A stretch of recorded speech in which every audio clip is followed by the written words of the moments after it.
6:30. My name is Katie Emerson-Haas. I'm Vice President of the Saugerties School Board. Can you hear me? Everybody hear me back there? Nope. Better? I'm all about people being able to hear me if I'm going to talk. Before I call the meeting to order, I just want to welcome everybody and say how thrilled we are to have people here. I know there are some people here who might be here to speak about a resolution for the board. I want to remind people that we have two comment periods. There is a public comment period at the beginning of the meeting, and there is a public comment period at the end of the meeting. The public comment period at the beginning of the meeting is for related to agenda items only.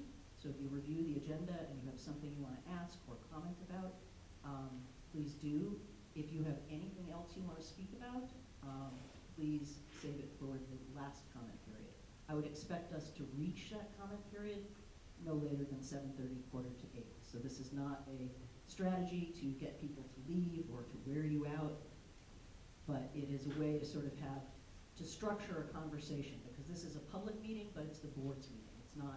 It's the board's meeting in public. So it's not a public meeting per se. And we offer public comment as a courtesy to the public and because we want to be in conversation with the public. So the first public comment period allows us to hear what you have to say about the business we are doing tonight, and then hear us do our business, and then at the end to bring up anything else that is of import in the district that we need to hear about. Okay? So welcome, and we do have some board members missing tonight. I just want to remind everybody that we are volunteers and we have lives, health, families, and jobs that sometimes keep us away, and so that those are the reasons why we may not have a full board here tonight, but we do have a quorum of 5. So let us proceed. Do we move to call the meeting to order, or do I just call it to order? Okay, I call the meeting to order February 11th, 2026.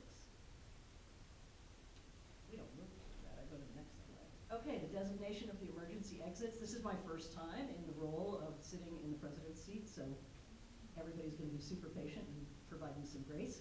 There's an exit over there. There's an exit over there. And there's an exit out that way. So if there's an emergency, please choose one of those and proceed to it in a calm manner. Ms. Carney, will you do the roll call, please? Christine Bellarosa. Here. Katie Emerson-Haas. Here. Michelle Gomaglia. Here. Christina Irizarry. Here. Carol Felder. Michael Meyer. Here. Jeffrey Ozzie. Timothy Wells. Adriana Argueta. Thank you. Will you please stand for the allegiance? Michelle. I pledge allegiance to the flag of the United States of America and to the republic for which it stands, one nation, under God, indivisible, with liberty and justice for all.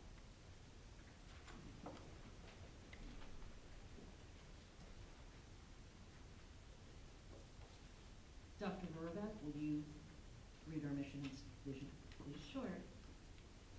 The Saugerties Central School District mission statement. We provide equitable, engaging, inspiring, and holistic experiences that support success and empowerment for students, families, and the community in a diverse and changing world. Our vision statement. We are a beacon of excellence. Thank you very much. Oh, and then any discussion? Vote? All in favor? Aye. I can get this. Dr. Rohrbeck? Sure. Who's soaring this Who month? is soaring in February? Well, tonight is all about junior high, and they deserve it. So I am going to invite Principal Vale to help me deliver these certificates. One of the things that our secondary principals have been doing that is absolutely wonderful is they've taken the core values from our blueprint for excellence. Oh, I'm making it difficult for you to find me, sorry. And each month, they are having assemblies to award students who really are embodying and showing themselves to have our core values every single day. So our first person is a staff member, Lori Fry, that we would like to recognize. Principal Vale?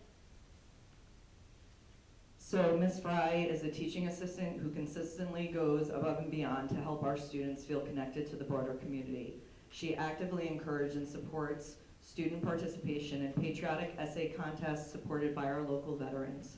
She herself steam heads the Veterans Day Assembly that we sponsor several veterans from our communities. We have a breakfast and we have a full assembly where we honor these veterans. She incorporates students to help at that as well. She helps students develop a sense of civic pride, gratitude, and respect for all those who have served. You would have seen her at the Elks Lodge when 7 of our students were presented with awards for the patriotic essay, and right now she's coordinating the Valentine's Project for Senator Hinchey for our senior citizens, and she has a lot more up her sleeve.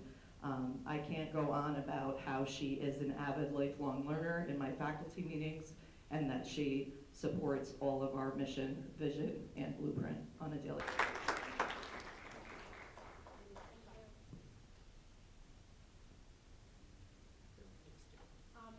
And our students.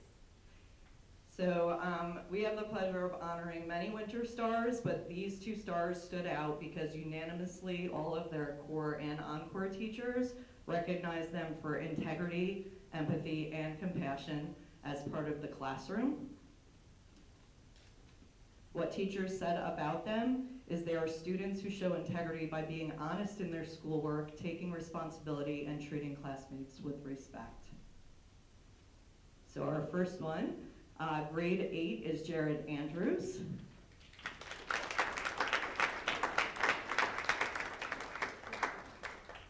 And our 7th grader is Nora Williams.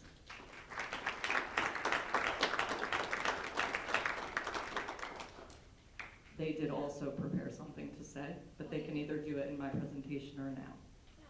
Yeah, Go ahead. This is their time. All right, Jared, you ready? All right, you can come right over here. Oh, and I can knock you over. No, I won't. Yeah, go ahead. My journey from 7th to 8th grade was full of growth and learning. I started 7th grade feeling nervous and overwhelmed. I faced challenges, discovered my strengths, and learned from my experiences. At first, I procrastinated a lot because I didn't understand the work, but I managed to get my work done by staying after school and getting help from my teachers. Over time, I got better at managing my time and staying organized. In 7th grade, I had a hard time getting my emotions under control, but in 8th grade, I have an easier time getting my emotions under control because I use methods to help myself calm down. I overcame challenges by staying positive, asking for help when I needed it, and pushing myself to do my best. I'm proud of the skills I have developed and the lessons I've learned about determination and responsibility.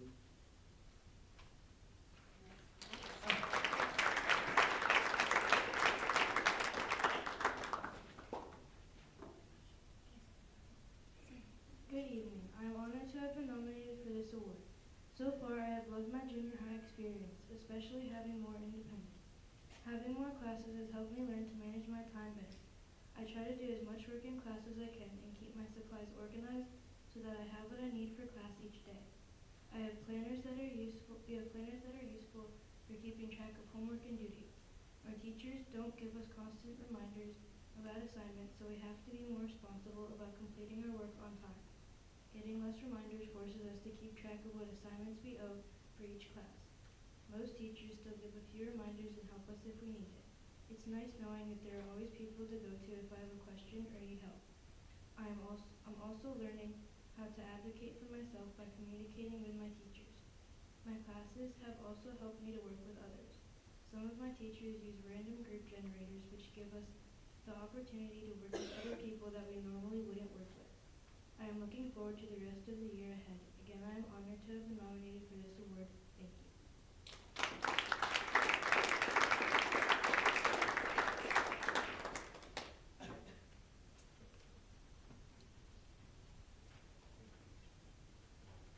Thank you you so much. I will tell you that learning how to manage your time and your emotions in middle school is an amazing feat, because I will argue that almost every grown-up here continues to struggle with that.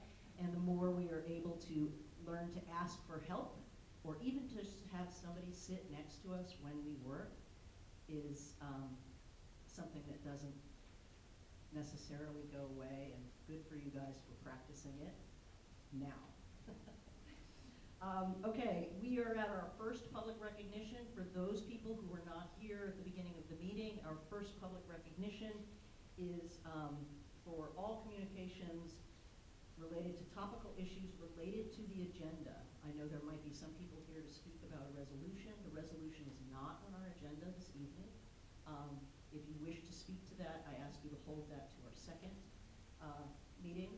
This is an attempt not to stop people from speaking, but to sort of maintain the hygiene of our meeting, okay? So is there anybody from the public who would like to speak now?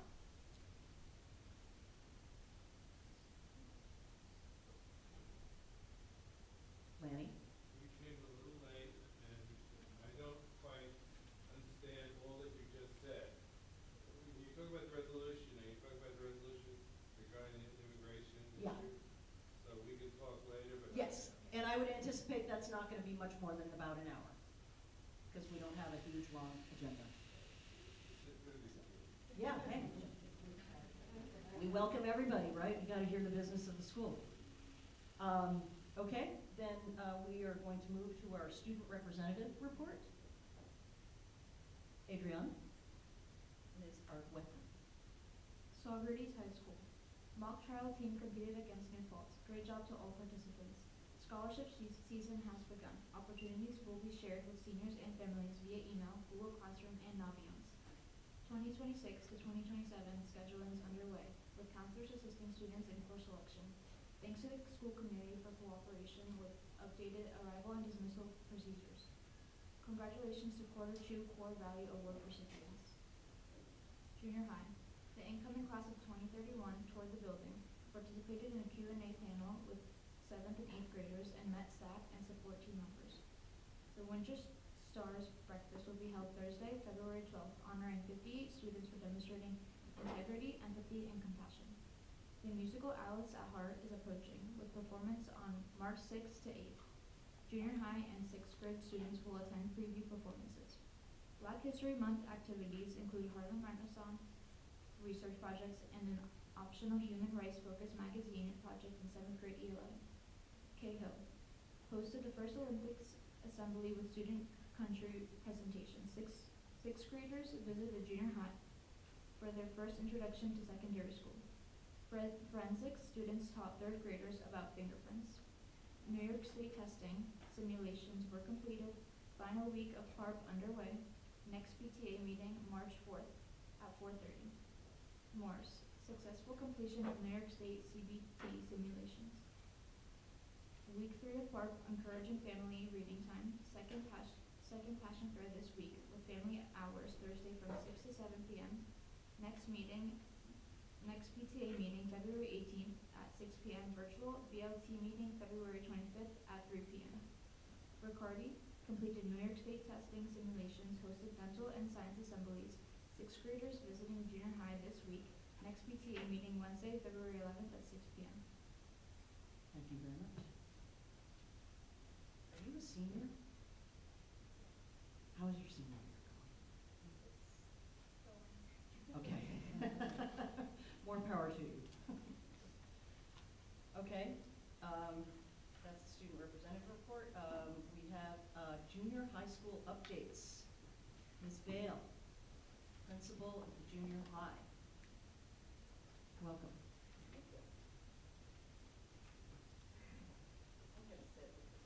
That's why the chair's there. Stand up. Right.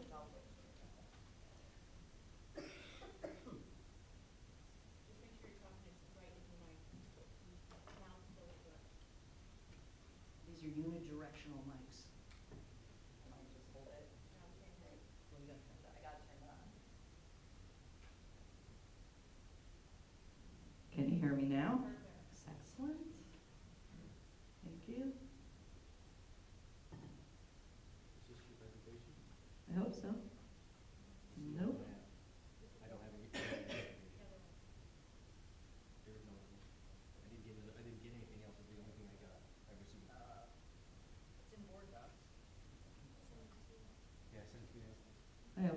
also signed in, so.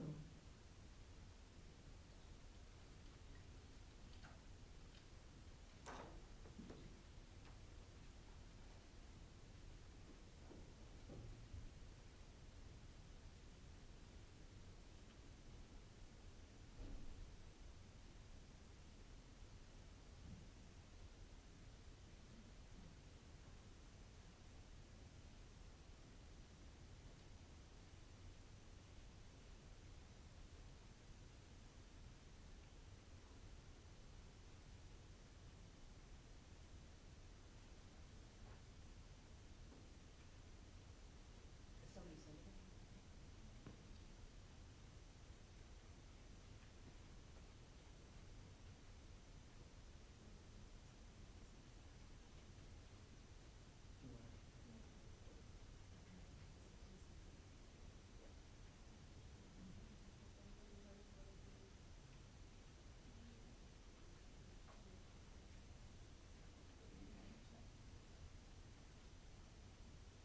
We could sing.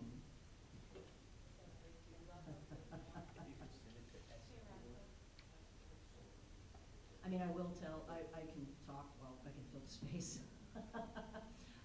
Just one of the things that will be happening in the agenda tonight is we're kicking off sort of our budget conversation. So this is, budget season is cranking along. And so tonight will be the first of several presentations that will continue through to the budget vote in May.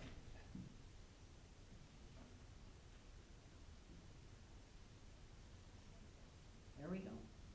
There's the beacon of excellence. All right.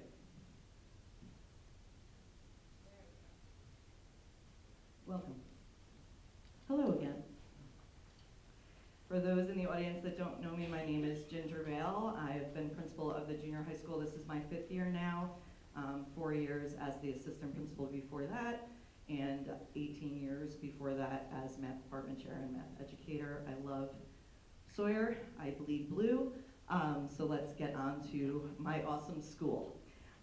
So we have about 50 adults a day and about 360 11 to 13-year-olds for 7 hours a day, working on connections, belonging, and everyone learning each other's perspectives. All things that you see listed from 2022 right on up through 2025 have helped propel academic excellence and the student experience that we decided to hone in on besides the other 2 facets of our blueprint. So as you look at what happened in 24-25, I will skip to nothing because this isn't working.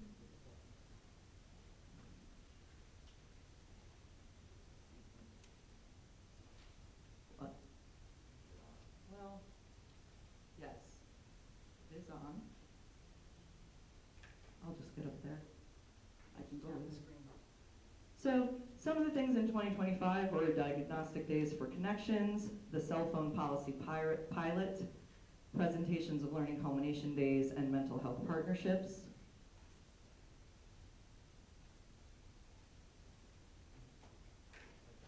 And now we are just flourishing with all 4 things from our blueprint: the student experience, academic excellence, family and community engagement, and professional culture. You cannot have one without the other 3. It is 1 in 4, 4 is 1.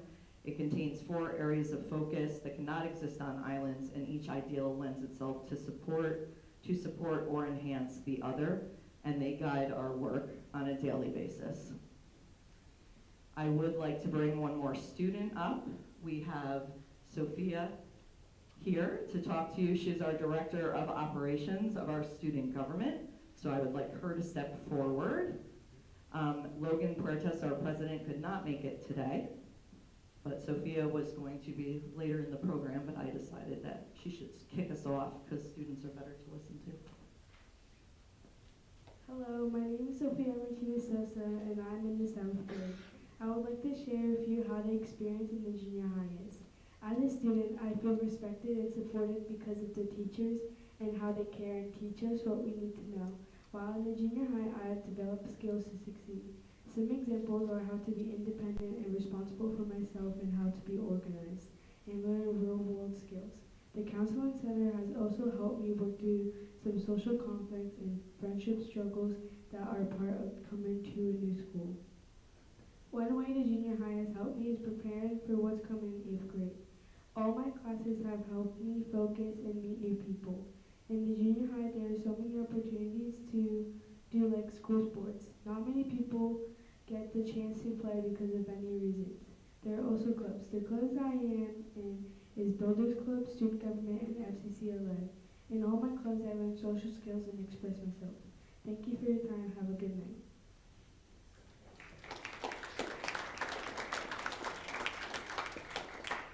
Next year, I think I'm just gonna have like 10 students for my presentation, just speak.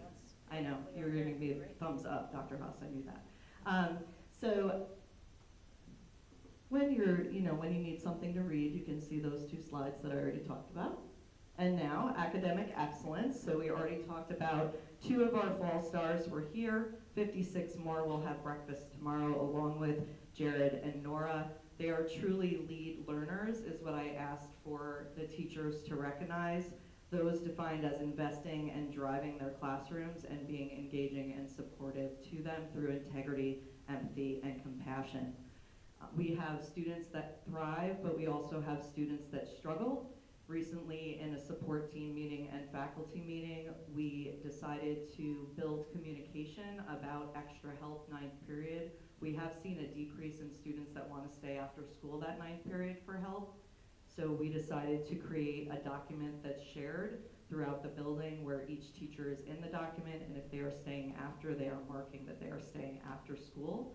So if a guidance counselor is working with a student who really needs help with Ms. Smith, they can check the document and let that student know when they're staying.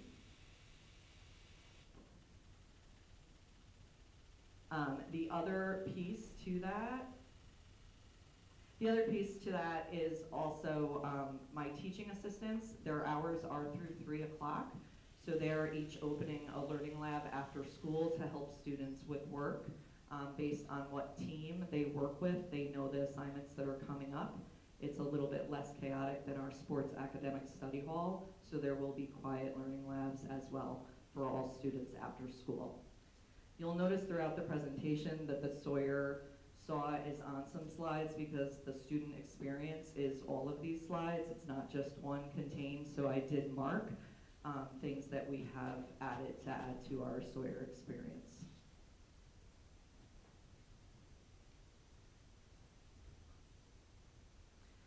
Professional culture. I know that we gave credit to flipping our faculty meetings about 3 years ago. You'll see it in the 2022 slides. So we try to do a little slice of common initiatives for the district at every faculty meeting. And this year, trauma-informed practice is one of those focuses. I would like to say that in the number of years that I've been training teachers and we've been talking as a collective, you'll notice in those tier 1 foci, you'll notice that there are ideals that transcend through social emotional learning, trauma-informed practice, also the culturally responsive classroom, and all of our work with PBIS. Things like foster relationships and belonging, it all starts with connections, whether it's trauma-informed practice, whether it's the culturally responsive classroom, whether it is social emotional learning. Students need to feel that they belong here, and that's what happens when relationships are built. Also, restorative and supportive discipline that we have been striving to add to our system. It is the 5th tenet of this Tier 1 focus document, but it also has been started prior to this year. So I always love how things overlap, envelop, and can keep growing. Every time we add something, it's not brand new, it just encompasses everything that we're about. One of the most difficult conversations that has happened in the last few years is about consistency and about what is restorative discipline, what is true discipline, what is needed, what needs to be decided upon. As a faculty, I really needed to see where my teachers were, so I actually initiated a climate survey for my faculty, and we have decided that we need to totally reset PBIS. I heard too many times, like, we don't do PBIS anymore, and I said, well, we still have the same expectations, we're still doing it, but actually what left was the P, positive. So we are really trying to resurge the positive behavior incentives or the rewards or the validation for the students that do everything right every day, instead of constantly focusing on the mistakes or the disruptions. We will still focus on that, but we really need to give credit where credit is due. So we have reworked and we will be restructuring our PBIS team, and this is just one piece of data from what came out of that survey. There was a critical finding of the consistency gap. It was a very open question, and it asked, it said, agree or disagree, student compliance to rules and expectations is reinforced consistently in my school. 75% agreed that there were clear behavior expectations, like we all know what we expect the children to do, but only about 40% agreed that everybody is reinforcing those consistently. So we really need to take a look at what that means and redefine consistency. Some of the comments were that there were inconsistent consequences between classrooms, lack of accountability, and different messages in different rooms. So we are going to stay solution focused. We do not want our adults or students frustrated with inconsistency. So we are going to do a positive behavior reset, as I mentioned, and we're really going to focus on how we can reward and incentivize what we want our classrooms to be and what we want it to look like in the junior high. There is a graph. The graph actually shows the climate survey that I did in 2018 when I started PBIS, and the 2025 pie chart. It is still consistently 60% of staff disagreed that we are consistent. So it's the same feel when we started PBIS, and then we got momentum, and then we had a pandemic, so now we have to rebuild that momentum.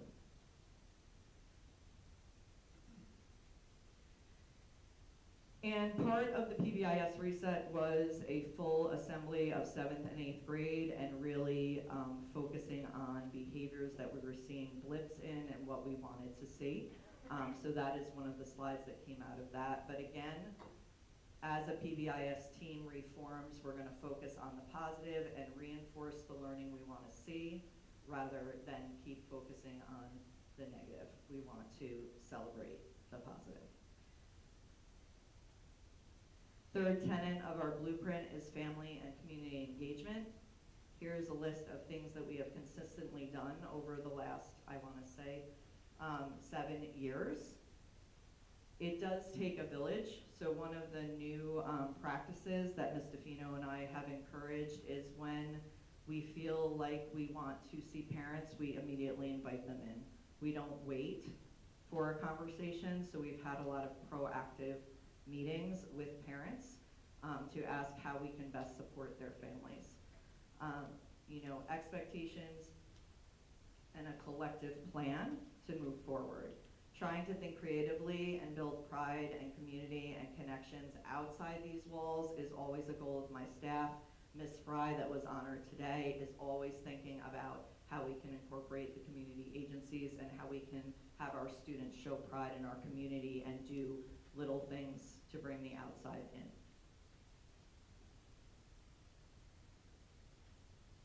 I wanted to focus on one of what I think is unique to Saugerties Junior High, and it always, when I'm in conversations with other administrators, it is our support team and our redirect center. The support team exists of our nurse, our social worker, our psychologist, our 2 counselors, also Ms. DeFino and I, so we meet as a support team every other week to talk about what we need to do to support our students that are suffering from mental health, anxiety, social struggles, anything that we need to get them to learn, because there's a lot in a teenager's brain that can get in the way of instruction. So we are fully focused on doing that, and I just wanted to give you some information because I'm not sure whether or not I have highlighted this in the past, but we could not be the building we are without Miss Mulqueen, our psychologist, Miss Millinson, our social worker, our two guidance counselors, Miss Tiffany and Mr. Tolman, and our nurse, Susie Papadakis. They are a facet to the way we get through every single day. And you'll notice that in addition to just putting out what needs to, or helping what needs to happen in a junior high day, our guidance counselors provide help for those crises that happen during the day, but also we have IEP counseling and 504 counseling that need to fit in every week. Between Ms. Millinson and Ms. Mulqueen, they see 47 students, and that is like a rotational basis, so they need to see each of them once every 2 weeks. Ms. Millinson is also maintaining success plans for our attendance of 10 students. That is a proactive plan to have them want to come back into our building. Their attendance has shown that they're chronically absent. They also collaborate with outside agencies, outside therapy clinics, TTP, which is the Therapeutic Day Treatment Program at BOCES. When we have a student there, we then give them a plan to bring them back. County agencies, including PINS diversion, and then any student that needs to be placed in a partial hospitalization or hospitalization, we draw up a success plan. So that is all part of what Ms. Millinson and Ms. Mulqueen do. So from 7:30 to 2:20, there is a definite ebb and flow. Teenagers are juggling responsibility, acceptance, identity, and belonging. They're strategizing how to have a great day while being aware of the world that is around them.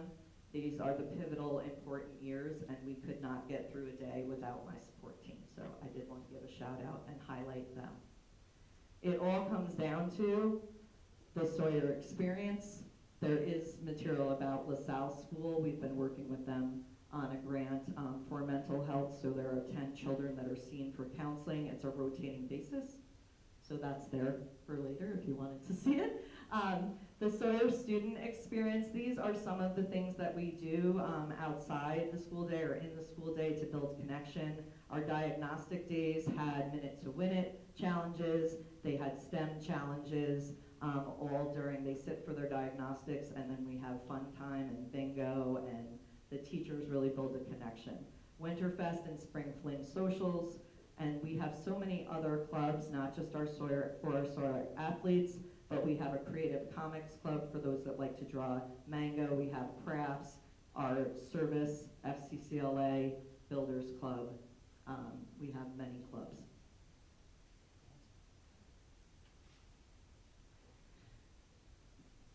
One thing that I could not highlight, and I did try to cut my presentation down, Dr. Auerbach, I promise, but we have to give credit where credit is due. I call this Plan Pilot Junior. Chelsea's back here, but she's letting me do the speaking. But we actually have incorporated presentations of learning, and I would like to just highlight that math is on the board now. And we have Social Studies 7 that has joined the party for presentations of learning. So these are assessments outside of a written final exam. And we actually had a midterm celebration where math did a presentations of learning. And I have a slide that I'm going to show you in a minute. So we added 4 educators to this, and how these teachers that did the presentations last year have set up is that there was portfolio work already done. The portfolios were set up and ready to go from the beginning of the year, those teachers that did it last year. So I asked them to drop some of their work in a project brag book. So we have Human Rights, Mr. Deary. So the Human Rights Zine Project, they read A Long Walk to Water, which is 2 stories of survival, perseverance, and hope. There is a refugee that travels to America, and there is Naya, an 11-year-old, who spends hours walking to water, and their story converges when Salva does the project for the country so that Naya doesn't have to make the walk anymore. So they read that story together, and then they're given a blank canvas to reflect and create what human rights looks like to them. And some of these examples, you can't see from that far away, but they actually have gone into their websites, and they are representing different stories of different refugees. There is a what human rights means to me, what does it really feel like to call home home, things like that. So they are illustrating what human rights means to them in 7th grade ELA. Math, which I could talk for an hour, but I will not. I am so happy that an open-ended problem, so the pattern that's up in that corner, they had to decide how it was changing, and they had to represent it with algebra. This is actually the slideshow of an 8th grader and how they came to terms with how they're going to represent that. Some did slideshows, some were more artistic and did posters. They were absolutely phenomenal. And they all came out of it with the understanding of what a rate of change means, what slope means. I believe that 97% of our 8th graders can tell you where the y-intercept is now when you ask them. It was really huge of the 8th grade teachers to do this, and they presented in circle form. They each presented their project to each other. So the teams came together, and also our 1211 special education class also did this project for linear algebra. So it was a wonderful afternoon. And I just would like to put in a plug, like that's real life math, right? I mean, I just had to figure out the rate of change and slope of a line for work to be able to demonstrate that our membership has gone up. Excellent. So that is a skill you may use again. Yes, thank you. Can you say that all again? No, just kidding.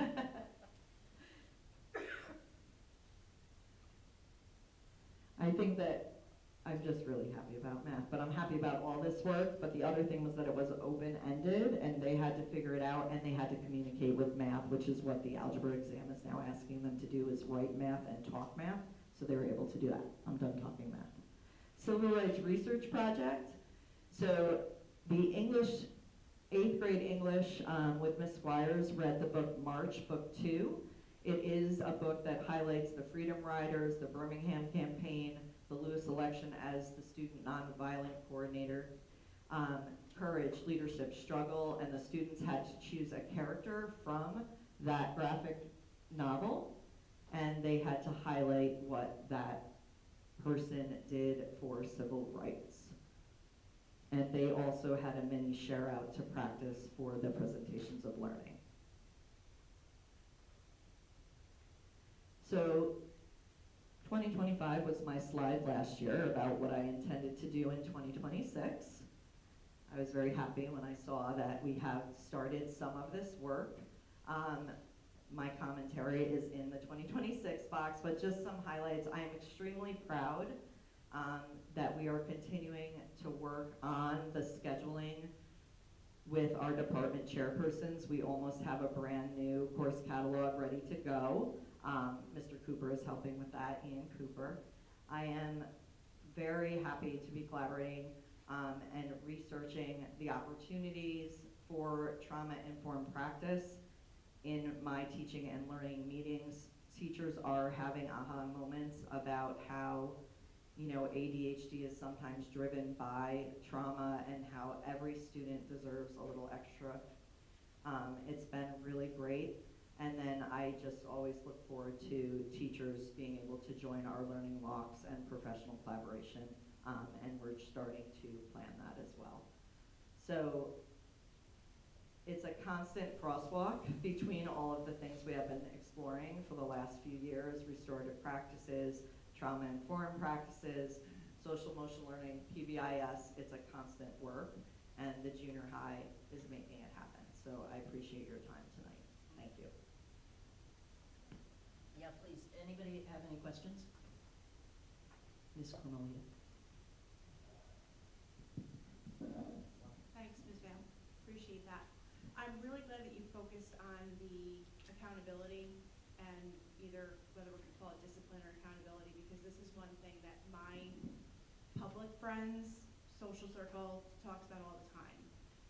What is the district doing to hold kids accountable? My kids have said the same thing for the last many years. How come the teachers can't get a handle on vaping?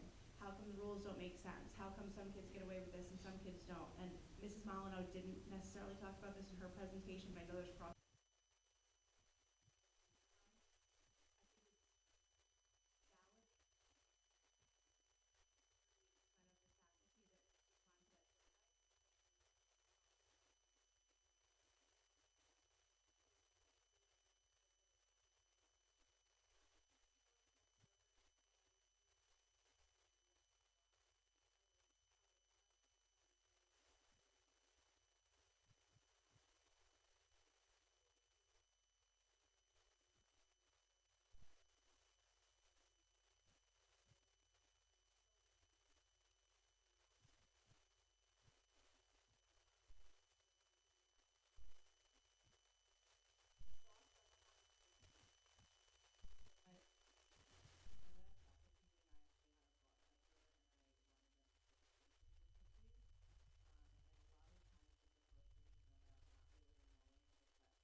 to and that they want to be, that they want to be validated.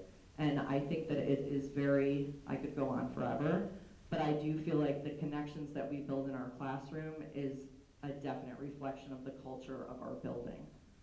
So the classroom is where it starts, and then feeling supported is where the work needs to happen. Are behaviors that can be addressed, and that's the tricky part too, because having a teenager realize why, it's very distracting that they're doing that, because a lot with social media and with brain science, they're looking for validation from their peers more than they are from the adults. And sometimes those behaviors are to get a reaction from their peers, but the reaction that the peers give them gives them joy, but it's not really, it's cutting into the teacher's job and learning.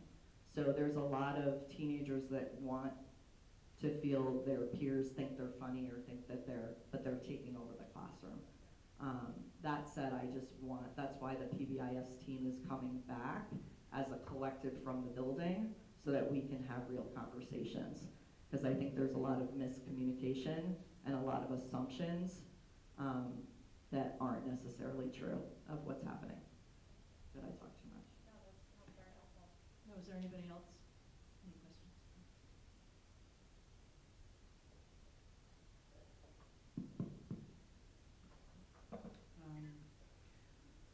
Thank you, Ms. Vale, for for the update on the junior high. I really first appreciate the focus on the consistency of process and discipline, and for your highlighting the student support team, because mental health is so important. And also, I would love to see more about the human rights zine that was put together and the civil rights project that really spoke to my heart. And thank you to your team for presenting. Yep. Okay, moving right along, we are at G, the interim superintendent's report. Dr. G. Good evening again. So in continuing our celebration of junior high, I would like to celebrate a particular teacher, Kathy Corso, a junior high MTSS math teacher who has worked hard to become a nationally board certified teacher. Becoming a national board certified teacher is a 1 to 3 year process that entails completing 4 components: 3 portfolio entries, including video, student work, and reflection, and 1 computer-based assessment. This requires 200 to 400 hours to demonstrate expertise, differentiation, and professional growth. So well done, Mrs. Corso.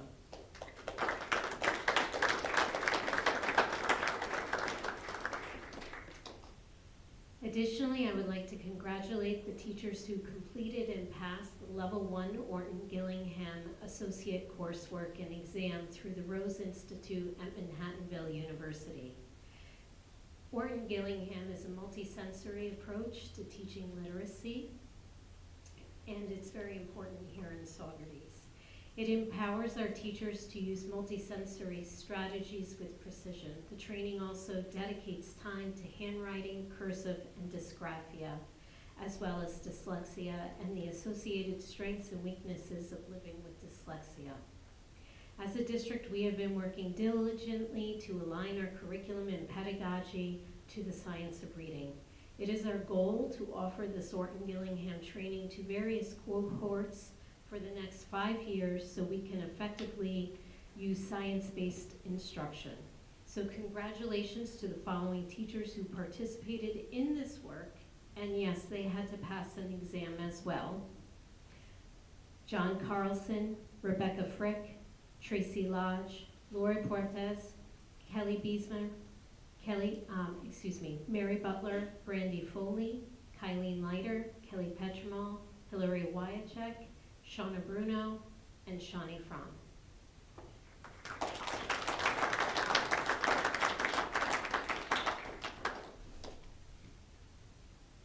For the next portion, I would like to request that the district clerk record my statement.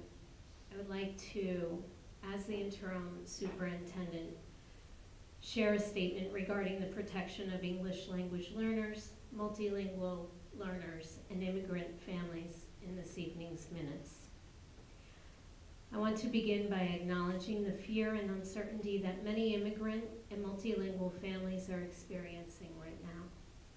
Please know that the safety, dignity, and well-being of every child in Saugerties Central School District, regardless of their immigration status, is and always will be our top priority.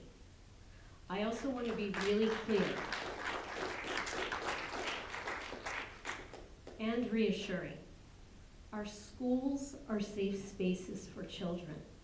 The district has established protocols and grounded in federal and New York state law that strictly limit access to our buildings and protect students' rights. I want to specifically talk about what we have done here in Saugerties and what I've done today to protect children's safety. All exterior school doors remain locked during the instructional day and entry is controlled. We have Atlas security guards are stationed at building entrances and work in coordination with school administration. No DHS or ICE agent is permitted to enter the school building, classroom, or other non-public space without a judicial warrant or subpoena signed by a judge.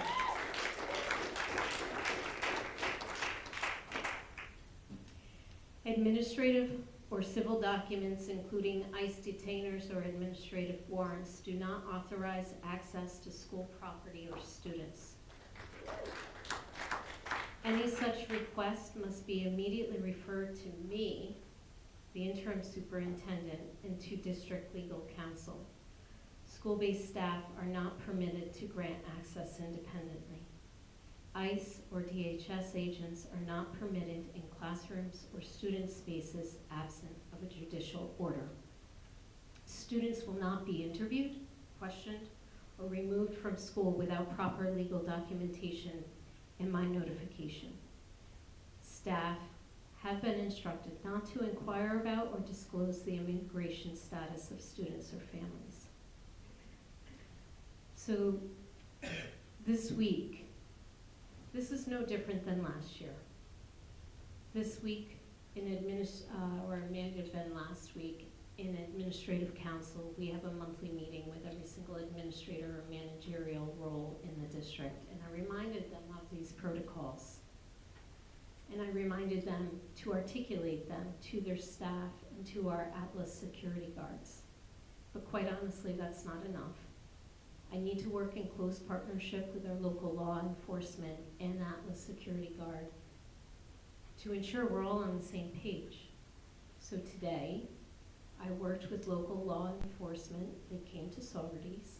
I worked with the vice president of Atlas Security and their manager to ensure we're all on the same page.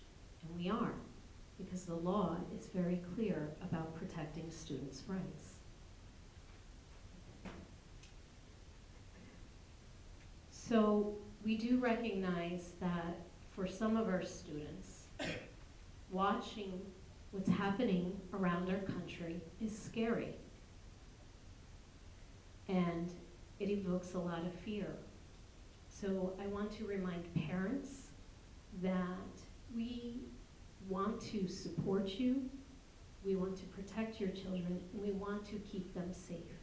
We have psychologists and social workers who have great expertise. We have the most incredible caring staff here in Saugerties who want to work with your children and all of our families. So please know that our schools are places of learning, first and foremost, care and protection, not enforcement.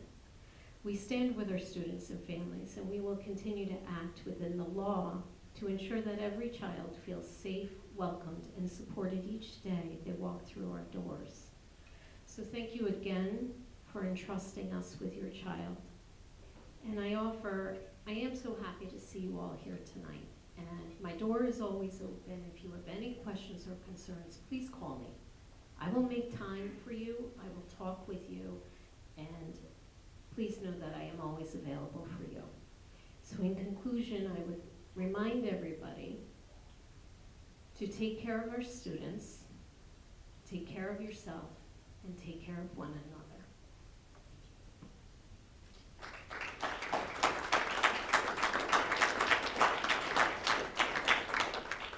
Thank you, Dr. G. It is now time for board member remarks and discussions.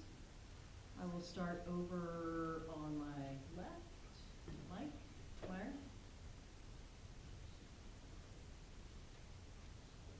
Hello. Thank you. Just a couple things. I'll keep this brief. A couple positive things. I think I just want to recognize I was at the opportunity to attend the all-county choir that was held at Saugerties, and it was just hearing the choral arrangements. It was really amazing. It was a beautiful experience for both the students and for other students in the county. It's on. It is, you just gotta talk right into it. All right, I'll try to talk right into it. Students from all over the county coming here, it was a great experience. Secondly, I think it was mentioned that Alice by Heart is the musical coming up in early March. Hopefully folks can attend that. And I just wanted to do a quick thank you to the maintenance staff at all the schools for, I know we had a large snowstorm, and keeping the buildings warm and the outside free of snow and ice. It's a lot of work. So thank you to them for undertaking that. And I just wanted to briefly touch on what Dr. Rohrbach touched on, as well as a number of the emails that we've received over the last week.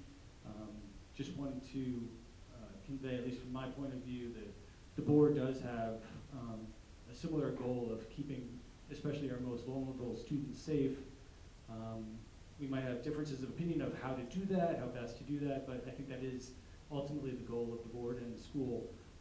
Obviously, we work within a framework of what the state has established. We work within a framework of what the federal government has established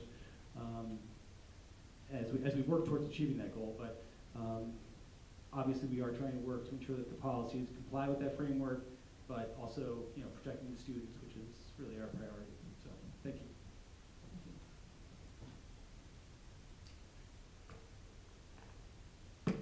Ms. Miller-Rose. Right, can you hear me?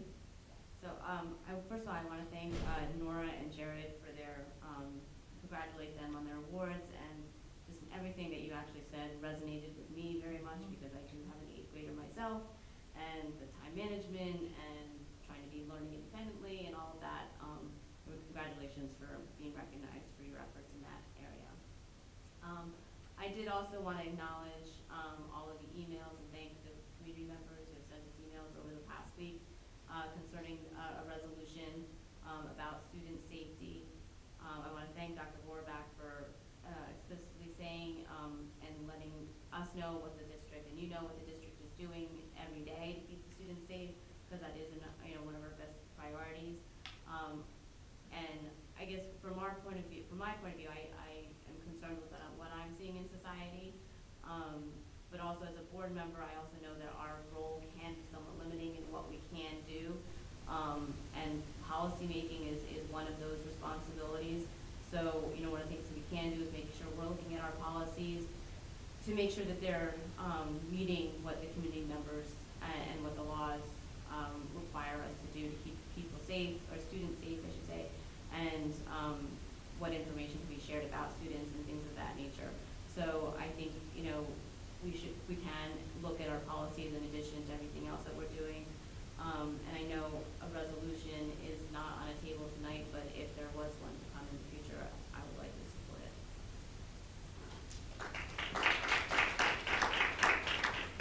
Ms. Irizarry.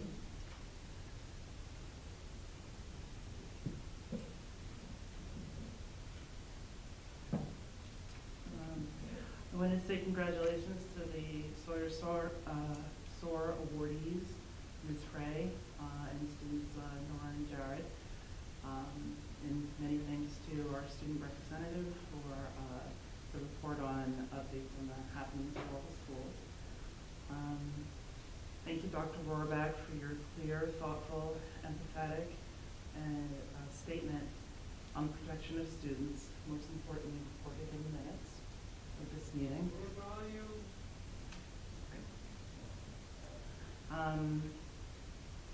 I'm gratified that we as a board are considering a resolution affirming our commitment to the safety of all students, specifically those in our communities under threat, immigrant students and families. Thank you to all the community members for your letters, messages, calls, and conversations and advocacy. When this issue was brought to the attention of the board by the public last year, the board declined the opportunity to consider such a resolution. The superintendent did address the community in a letter that referenced the New York State guidance and the district's procedures, but these were not included as part of the district's public safety plan, and nor can that guidance be found anywhere on our website. I'm glad that we mean to rectify that this time around, because the trauma of seeing how others have been treated despite status or citizenship, seeing how that these people have been treated has only grown in that time, in a year's time, exactly a year, when we considered this issue before. Having a place where this guidance and procedure lives will demonstrate our commitment as a board to keeping people informed on what we can do and what we are, the limits of what we can do. We say we strive to be trauma informed. Anyone who cares to be informed on how these actions are taking place, taking people, and taking lives is in fact feeling some measure of fear and trauma every day, particularly anyone whose rights as a human being in this country have ever been up for public debate. According to the New York State School Boards Association, we, the board, are the educational leaders in our communities. As educational leaders, if we are not willing to speak out to affirm our commitment to the protection of all students, then anyone of a marginalized or endangered identity has cause for concern. And I don't feel personally, I have the option of not speaking out on issues that are seriously impacting the mental health and security of children in our district. On this matter, I cannot pretend to be neutral, because in the face of oppression, neutrality is complicity.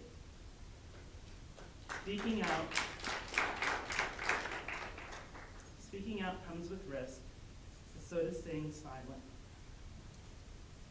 In honor of Black History Month, I'm going to close with a quote that I shared with my fellow board members when advocating for the consideration of such a resolution. In the end, we will remember not the words of our enemies, but the silence of our friends. Dr. Martin Luther King Jr. I am proud to be part of a body of community members and educational leaders that refuse to be silent. Thank you.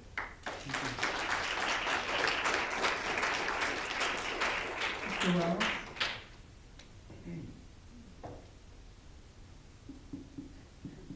That sounds loud. Is it? Is it a little? A little live. A little live. All right, can you guys hear me? Yes. Can you hear me back there? All right, just want to make sure.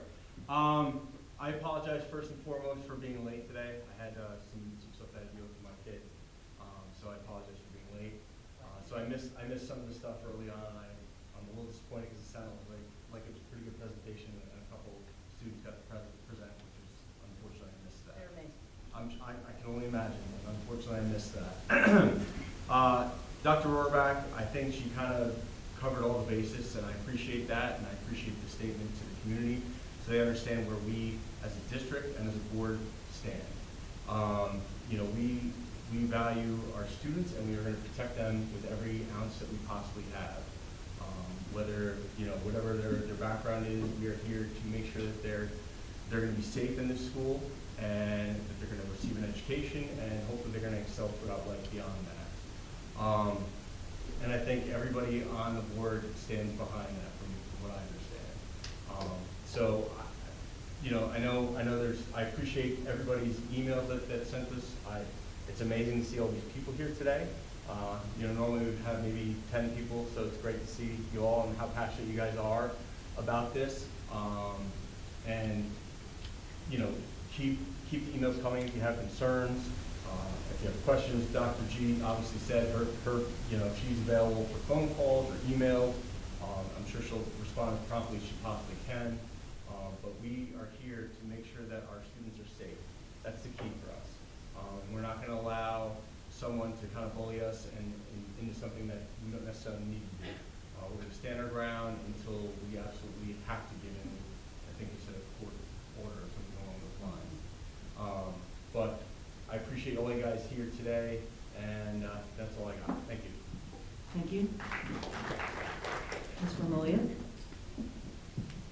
Thank you to all of my co-board members, and briefly, I of course want to thank, as the Facilities Committee Chair, and understanding how hard keeping the buildings warm, keeping the snow removal going. I want to thank Richie Prinz and his team. You've done an amazing job. I'll leave it at that. You know that I recognize and see what you're doing. I think that if we look back over the last 8 months, this boardroom, and echo what the other board members have said, but at the same time I do. I don't want to sound like a record that's on repeat, but I think all of us can't say it enough that we have to focus on the children. Everything else is noise. And so we can figure everything else out, but if we lose sight of the fact that the kids are why we are here and making sure that they are safe and feel secure and see the district as a place where they have comfort and calm and a haven, then we are all missing the point, in my opinion, regardless of what the issue is. And I really appreciate everyone at this table really emphasizing the children and the safety and security of those children today. And I look forward to discussing a resolution with my co-board members as we go forward on this. I want to just ask something of the public and of the parents and of the loved ones and of the teachers. The best way that we can help your children and your students is to know from you that they are suffering or feeling vulnerable. And so to the students that are in the room, if you see a student that you think is struggling, tell someone. It's not going to get you in trouble. It will only help them. Same thing with parents or friends of a parent's child or someone on a sports team or in the band. We can only help each other if we know that there's a problem, and sometimes people are afraid to bring that up. And teachers are trained to read psychosocial cues, but you will never hurt your friend by saying that you are worried about them if you're a student or if you're a parent. We have to communicate, and as soon as we know, that's going to get it on our radar. It's going to get it on the administration's radar, and then we're going to deploy the support teams and the other resources that we have to make sure that people are supported. So I'm just encouraging continual communication about what you need from the district. That means to the board members and it means to the administration. The last thing that I will say is that in a couple of months, there are going to be 4, as far as I understand it, 4 school board seats opening. And we need people that are ready to come out of social media and come off their keyboards and to come and sit on this board. It is hard to be a school board member. The last year should show you that. These issues should show you that. And there are a lot of bright minds and engaged people in Saugerties. Please consider running for the board. The kids need strong leadership. They need it from the administration and they need it from the board. And finally, I would just like to thank everyone for coming out today. It means a lot to see you sitting in this room and spending the time. Thank you.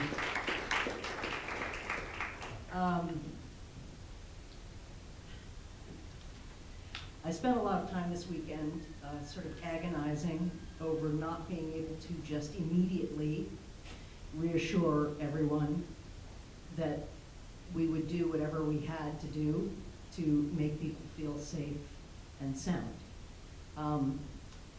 So I went through the meditation of RAIN meditation, where you recognize the feeling and accept it and interrogate it and nurture it. And I think the feeling that I came up with is grief. That for me, once I start feeling a little bit of that, it sort of overwhelms me because there's sort of a deep well of that in my life, right? This is important for trauma-informed care to name these things. And it was through connecting with others and being able to talk about it and discuss it and being reassured that grown-ups around me would do what needed to be done to not just do the things that are so important to keep families and children safe, but to speak out about it and to affirm our commitment to it. So I want to speak a little bit about resolutions, right? So some people say, well, resolutions, they don't really make a difference, they don't matter. Words, of course, matter, as far as I'm concerned. And talking to our lawyers, right, resolution is actually school law. The way a village or a town might pass a law or an ordinance, when a school passes a resolution, that's essentially the law of the school. So, as anybody who knows, who lives with a lawyer or deals with the law, that doesn't happen fast, and it's really important to get it right. And so we, as a board, will be considering a resolution and making sure that the things that Dr. Rohrbach talked about are codified in that, and that we can all agree on it and pass it. Because bringing forward a resolution that we cannot all agree on or that we cannot stand by does nothing to keep families and children safe. And it just makes the system weaker. So I want to reassure everyone that New York State guidance is clear. And we clearly affirm we will protect students from being detained or questioned by anyone without parental consent. That is not just federal law enforcement, that is local law enforcement. They cannot just walk in here and detain and question children without parental consent or a judicial warrant. And that includes all school setting, including buses, school grounds, classrooms, and school events. And that's all I need to read from that, because everybody else already says. So it's important that we get it right, because one, it makes us liable if we don't, and more importantly, it does little to help them feel safe and secure. Okay. Number 2 on my list is Lobby Day was today up at the Capitol. Nazir Azari and I went and attended. It is important to know that you can go up there anytime if you want any contact information for any of your legislators. It's right here. And there were several school districts that actually brought students up there. And so next year, I would really like to encourage us to, in November, start thinking about students who you might want to invite and that they can get credit for coming, thinking, talking, reflecting.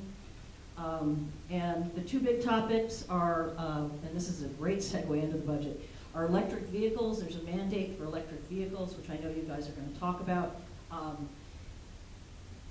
It's going to have to change from what it currently is. It is untenable and it is not possible to do it as it's written, and so they have heard that from everybody and are very aware of it. The other is pre-K, and so it's great. They've expanded monies about pre-K. They are not clear yet on how that money gets into the district, how much that money will be for the districts up here, so that is still very unknown about what pre-K is going to look like in this district. And again, it's something that we really want to do right. So I encourage you to contact your legislators. I encourage you, if you are concerned about this resolution and you want to have law in New York State that says explicitly that children will be protected this way, call your legislators, call your senator, and say that they should support New York State Senate Bill 4735B. It's to Protect Our Students Act, our Schools Act, and it was passed by the Assembly last year, and it is in the Senate now. And with that, I just want to leave us with the budget calendar and a segue into our budget report. So this is the first of our budget reports. The calendar we're going to go over later is missing. I think we're going to add 2 budget workshops, one to March that we've discussed, and then one possibly in April to at least schedule it. If we don't need it, great, but if we need it, we have it. Dr. G? Great, thank you so much. Mr. Steiner? Okay, I'm coming.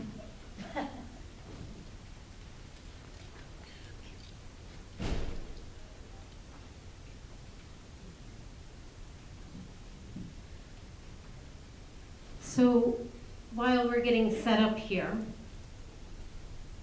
just a segue. Thank you all for staying. I'm sure you're all hungry. You know, the budgeting and the leadership and the doing of teaching and learning and running a school district is a fascinating and multifaceted enterprise. When you are considering a school budget, it includes everything from finding people who are talented, driven, understand child development, understand content, and care deeply.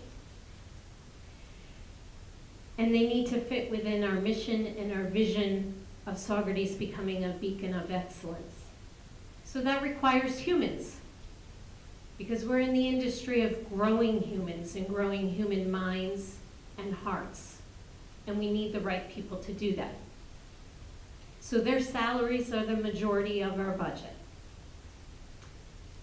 Then we have the practical things. We need lights. We need fuel for our buses. Occasionally we need to replace the carpets. We need furniture. We need technology. And the list goes on and on and on, not to mention that our buildings all need repair, because think about when they were built, right? So we need maintenance and capital projects. So this enterprise of leading a school district is so important, and we take it so seriously, and we take it with two things in mind. One is the budget is a statement of our values. And if we don't start doing that, then shame on us. And the second thing is we need to be fiscally responsible to our taxpayers, because we are all a community. So tonight we're gonna, Mr. Steiger and I, who will join me soon, this is like the mise en place of the culinary world. Our CTE students who go to culinary school at iPark, the first thing they learn in culinary is the mise en place. You get to learn about setting your station up so you're not all disorganized, running around the kitchen, slipping, wasting time. So that's what tonight is. We're going to set you up so that you understand all the budget drivers and how we want to be strategic in our investments for becoming a beacon of excellence. Wow, that was a long introduction. It's okay, we're ready. Okay, good. I'm glad you're not going anywhere. Maybe my thing will move. Okay, Mr. Worrell.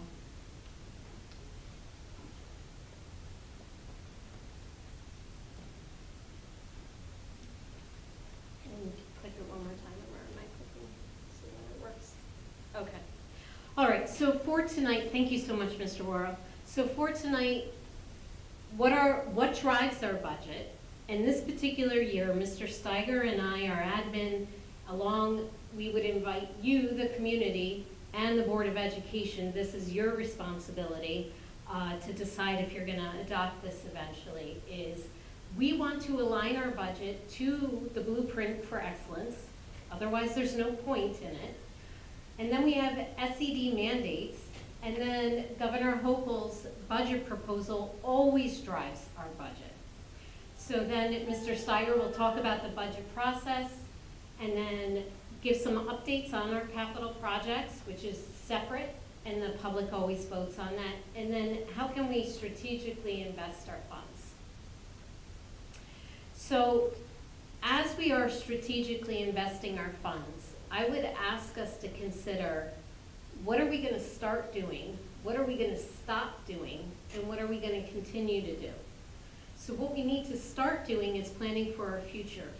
As someone said earlier in the evening, the class of 2031, that seems like so far out. Well, our second graders are gonna be 28. That is in the year 2046. That's what we have to think about and plan about. 28 is the prime age now to be in the workforce. So planning for 2026 or next year is not good enough. We need to be strategic with our funding so they can be successful in the world. We need to stop taking away academic supports.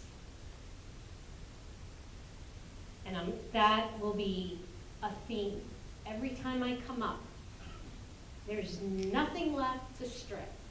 We are down to the bone, so we need to stop taking away academic supports.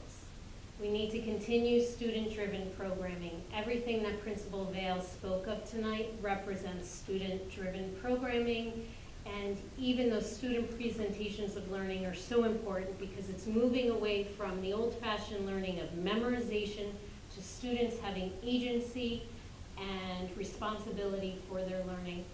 And we need to start designing our programs with the portrait of a graduate, which is New York Inspires, at the center of our work.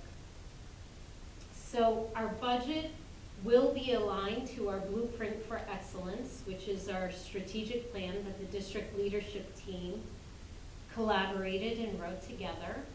And we have our 4 pillars that every time a school comes and gives their presentation, they talk about academic excellence, the Sawyer experience, professional culture, and family and community engagement.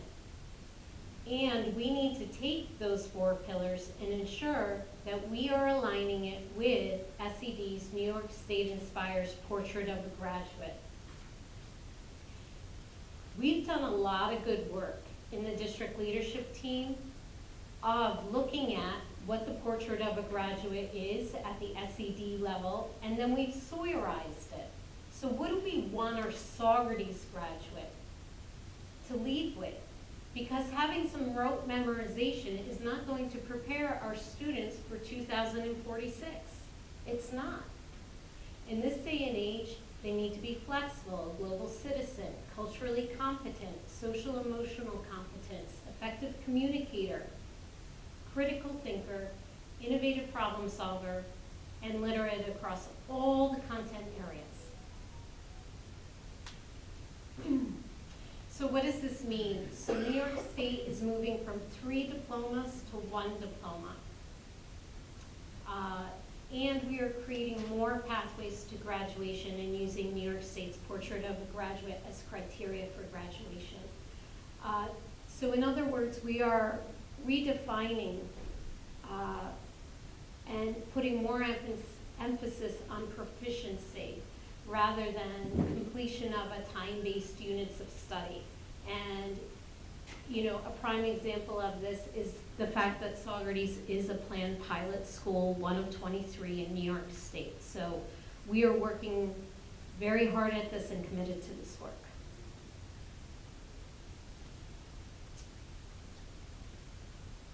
And it also includes financial literacy and climate education too, environmental. So through SED's initiative and Governor Hochul's initiative with the Science of Reading, we have had to do a lot of work in Saugerties to align our literacy teaching practices to align to science-based instruction to teach literacy. We were not given any money to do this, and we don't have enough time to really work with our teachers to do this. So we've had to be creative and really committed. And I'm proud of our teachers and the work that they have done, and Dr. Jen Schlaber has done an extraordinary job of really helping move this work forward. So here's an example from last year. Last year, Governor Hochul initiated the distraction-free schools. So we have the bell to bell, no cell. We implemented this year with Yonder pouches, right? So The district spent about 47,000 approximately on the Yonder pouches, which today it's as if we've always been using them. And it's fantastic. Are students going to try to, work around it? Yes, of course. But we are working towards distraction-free schools. The reimbursement aid was approximately 12,000. So we put out 47, and we only had approximately 12,000 in aid. The room temperature law, stating that we can't be above 88 degrees, that has been a lot of work. Now we have all of our second floor and third floor classrooms do have air conditioning. And we are fortunate that we have some experts in that work for us that can do the HVAC work, the maintenance work, but we still had to install a lot of AC units costing about $57,000. And we don't get any aid on that. So my point is this: when we're budgeting, New York State public schools are constantly bombarded with, you need to do this and find the money, which then ends up on taxpayers, right? So I'm taking the time to explain this because it is quite an enterprise to do the budget for a school district. And as Dr. Haas said, the electric buses, they want us to have electric buses by 2035. The reality is the infrastructure is not ready. We need to slow that process down. So a lot of folks are advocating to slow that down. And with the UPK, the governor's budget continues to expand. Her vision is to truly make UPK universal for all by 2028-29. So UPK funding supports a critical service for families and children, but there are a lot of gaps. And it's not in our general fund budget, to be clear. It's separate. It's a grant. You're not going to vote on it. But it doesn't include things like space, materials. It doesn't include transportation, or right now we provide food for our UPK. So again, there's a lot of things it doesn't include. So here are some more budget realities and considerations. I'm just a ray of sunshine now. So at this point, you're getting the gist that we have unfunded mandates. In fact, New York State has over 157, and it depends on where you look. Sometimes it will say we have 200, sometimes 160. And unfunded mandates, let me give you some prime examples of this. So here in Saugerties, we value all students. And there's a diverse array of children and students that we have, and some have exceptional needs. Some of them need to go to out-of-district placements. We have to pay for that out-of-district placement. We have to pay for the transportation. Sometimes a child might need an aide on a bus. We need to pay for that. A child might need a nurse. We need to pay for that. So those are unfunded mandates. So for those of you who like visuals, here's a visual. The majority of a school budget is always going to be contracted salaries. Here in Saugerties, we have 4 collective bargaining units, and this is all contractual. It's decided. Then there's benefits and health insurance. That's another huge chunk.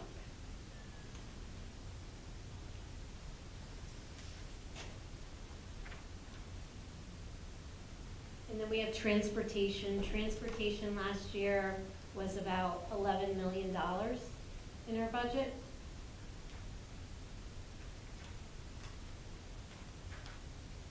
The contracted salaries last year were approximately $34 million, and benefits and health insurance were approximately 20.8 million. And special education, inclusive of the special education teachers' salaries, was 14.4 million. So that leaves us with this little tiny skinny piece of a pie wedge to figure out what to do. So my point is, there's not a lot to work with after we do all of those things that we absolutely need to do. So now I'm going to toss the microphone to Mr. Steiger, who is our business manager. Thank you, Dr. Rohrbeck. So the budget process is a year-long process we're always working on. So we make sure, as Dr. Rohrbeck said, that aligns with the blueprint for excellence, so it aligns with our values. So I want to give an update of where we are at that process. So we have met with all of our district principals and administrators to go over staffing needs and student needs for the next school year, so we can use that information while developing the budget. We have also met with BOCES and the Mid-Hudson Regional Information Center to go over services that they offer to us each year, to go over and see what we'll need for that. It's also important, we have the tax cap calculation is due at the end of this month, February 27th, so we're gathering information to finish up that calculation. It's important to know, part of that calculation is the allowable levy tax growth factor, which is limited to 2%, the lower of 2%, or the CPI inflation factor rate of 2.63 as calculated by the New York State Comptroller. So what that means, we have to use the 2% figure, which is the lower, even though inflation is looking at, they're calculating at 2.63%. That's important to mention because even though we're a school district, we are still subject to inflation. So as our materials and supplies, our gasoline, electricity, as everything's going up in cost, we're limited to a tax increase of 2% in the levy growth factor. As Dr. Rohrbeck talked about, a big part of our budget is benefits. It makes up about 20 million of our budget. 12 million of that is health insurance. We get our health insurance through DHIC, which is the Dutchess Educational Health Insurance Consortium. There's about 24 school districts that are a part of that. It helps us get a better rate, mitigate risk for the district, and gives us some bargaining power. This year, they are projecting our rate going up 16%, which is about $1.9 million. As health costs, it's a regional trend, health costs are going up, increasing medical and prescription costs. So those are things that we have to keep in mind while budgeting. There's also retirement rates. For employees that are part of the teacher's retirement system, that rate is going from 9.5%, it's going down to about 8.25. Although that rate is going down and offers some limited savings there, we have to keep in mind that salaries will increase with contracts. So even though the rate's lower, salaries will come in higher. And then the ERS, which is the employees' retirement system that carries our custodial, clerical staff, that rate is increasing about 1% to 17.6%. And then we're going to look at the governor's proposal for state aid. State aid makes up about a third of our budget, so this is important to us to review what the governor is proposing. The biggest chunk of this aid is foundation aid. This is aid that the state gives us to support general classroom instruction, teacher salaries, materials and supplies. So this is the biggest part of state aid. It's complicated calculation based on our student enrollment, poverty data in the area, English language learners, and property values. So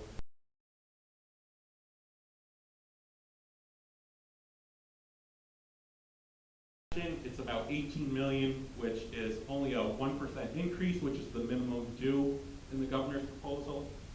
Of the about 700 school districts in New York State, 450 of them are getting the minimum due of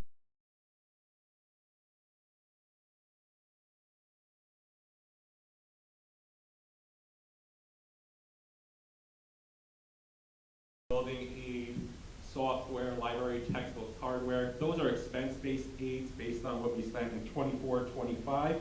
So that's how those are calculated. And I know a lot of you are probably looking at the public access high cost aid and private access cost aid. In the governor's proposal, those are showing a pretty relatively large increase, but it's worth noting that those are based on a snapshot in time. Those aren't real data. Once the school year starts and we start entering in student information into the STAC system, which is a New York State system, stands for System for Tracking and Accounting Students. Once we start entering student data, that'll generate more aid. So if we were to look back at last year's presentation for what the governor was proposing for this current school year in 2025 to 2026, that value was approximately 499,000. But as we see on that slide for public access high cost aid, it's 790,000. And it's worth mentioning, access cost aid is generated for high need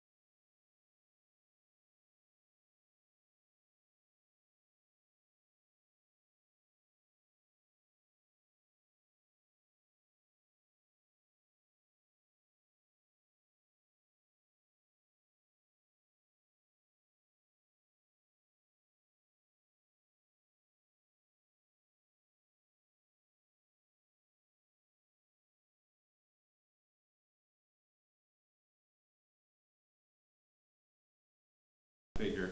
That is based on if we were to offer full day pre-K, they would reimburse $10,000 per pupil. So this would be if there were 71 students in a full day program, but we do just a part-time, half day program. So we would get either half that rate or the higher of that rate, half that rate, or our current per pupil rate, which is $5,900. This is a new proposal. There's new information coming out every day. Questar 3 BOCES, they have a state aid planning department that they're specialists of anything state aid related. Over 600 schools subscribe to it. They are taking questions every day from school administrators to get us information. We all have questions on this. They're talking directly to the Department of Budget to get us answers, and they'll be holding a seminar later this month, so we hope to have more answers on this. But I thought it was worth noting, Dr. Rohrbeck already said it, this is a state grant. This isn't a part of the budget that'll be voted on in May.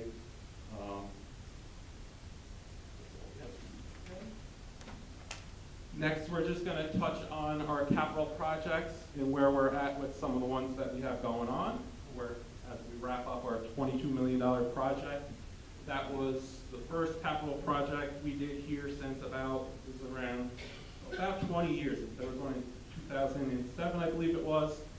Last year we had Dr. Timms came in. He was a long-term planner, and one of the things he said is, we have to start doing capital projects. We have to take care of our buildings. They're getting older. We have to do updates, and so it's important that we keep capital project planning constantly on our radar and things to look ahead of. So one thing we are in the process of, and this has been ongoing, is the Riccardi easement, connecting Joseph's Drive possibly to the Riccardi Elementary School. The purpose of this would be to, of course, improve student safety, reduce some of the congestion at dismissal and arrival at Riccardi. So where we're at in that process, in November, Tetra Tech, who is the district's engineer, they did a traffic study. They came in with drones at dismissal and arrival. They took footage of that, and they also got local traffic data, any accidents, and information on how much traffic is in the area. So they are working on preparing that traffic study report for us, and it should be finalized soon here. And then once all the snow melts, Tetra Tech will be back to do a wetland study at Riccardi to get more information on that. And so for capital projects that are completed and have been approved, we have the $22 million capital project that was approved by our voters in December of 2020. That project is a vast amount of work. It updated the auditorium here at the high school, as we can see, in addition at Morris to add an auditorium, secure vestibules in all of our schools, replaced roofing at the Hildebrand building, at Cahill, some roofing, some windows there. So there's really a lot of work done. And that pavement in the parking lot here, the junior high, senior high pavement at Morris, that work is all complete, and we are in the process of just closing out the project, the financial side of that. But the work is complete. Over at Cahill, the antiquated fire alarm have to be replaced. That is all. The work is 99% complete. We're just at the point now where we're just finalizing and customizing things exactly how we would like. The announcement for any emergencies there, we're getting it translated into Spanish, so it'll be announced in English and Spanish for our students. So that's just the very last thing to complete for the Cahill fire alarm. And over at Riccardi, we have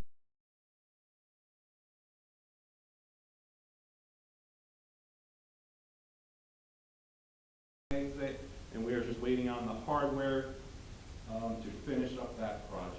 Mr. Steiger, what's the difference between a capital outlay project and the other capital projects? The big capital project is voter approved in a separate resolution.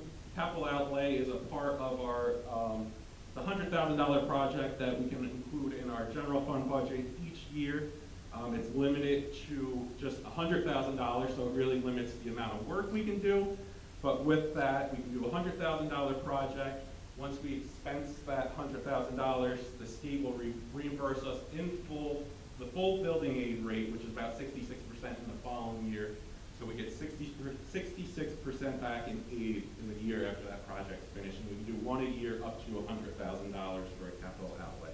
So let's just pause there for a second. So every time we're doing a capital project, we're getting aid back. Yes, at our aid ratio of 60, unless we exceed, but we always stay under the aid limit. So it would behoove our district to ensure that we are constantly making repair and maintenance through capital projects so that we're constantly receiving this aid back so that we can continually upkeep our buildings. Yes, and that was, we saw an increase, if we were back on a couple of slides in the building aid, we saw an increase because we are doing capital projects, so now we are getting reimbursed for the work that we are putting into our buildings that need the work and upgrades for our students. Okay, so Dr. Timms also shared last year that all those years that Saugerties Central School District did not have a capital project, which I believe was almost over a decade, we are so far behind, and I believe he said almost $8 million lost in receiving aid. So we can never do that again. So when we talk about strategic investments, we need to, this is what we're talking about. We can't go backwards. We need to continue these capital projects, keep it moving so we get the aid flowing. Thank you, Dr. Orbeck. And then just here, we're just highlighting some important key dates coming up for budget development. I mentioned that the tax cap calculation is due to the state February 27th. Upcoming meetings we have for budget presentations are up here on the screen. I know we're talking about adding some more, so be on the lookout for those on the website or Facebook. We'll spread the word for those, but the big date I'm looking at is 97 days away. May 19th is our annual budget vote here at the junior high school, all one voting center on May 19th.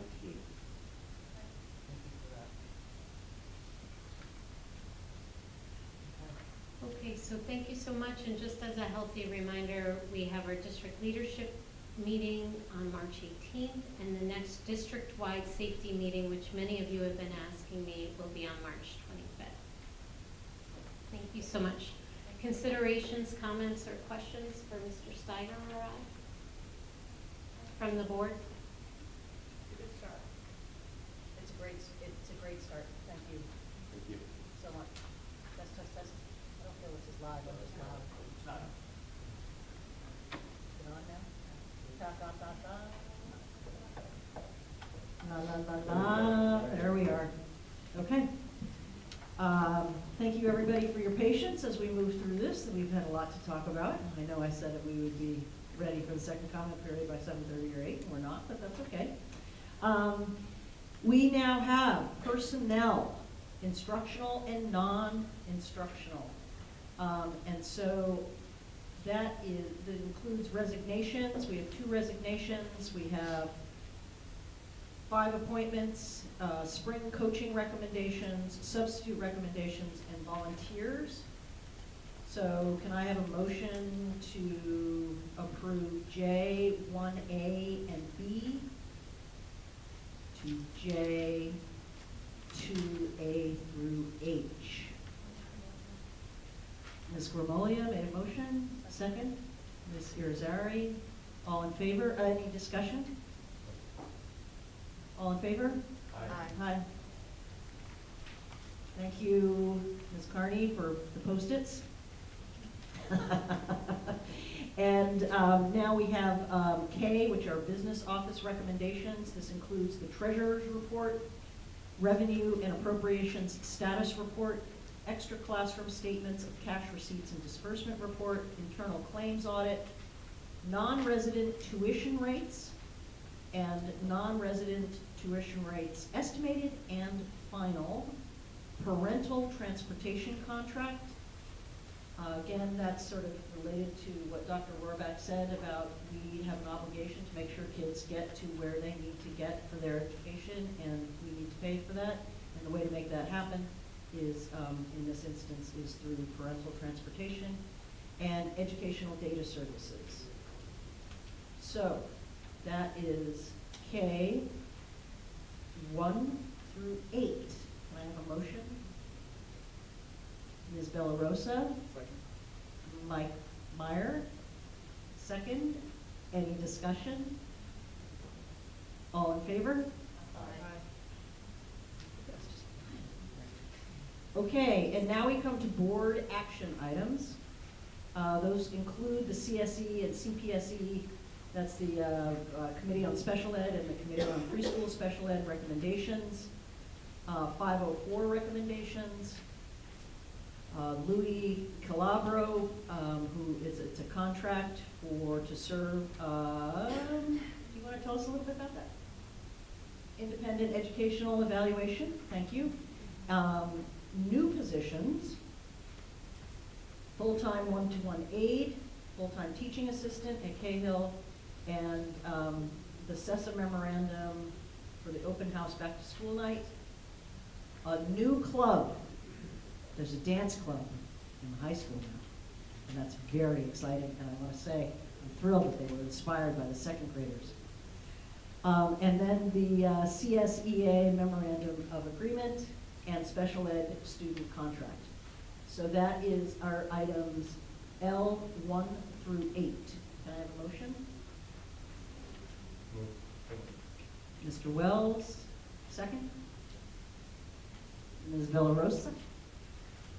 Any discussion, questions? All in favor? Aye. Aye. Committee reports. Audit committee, Ms. Villarosa.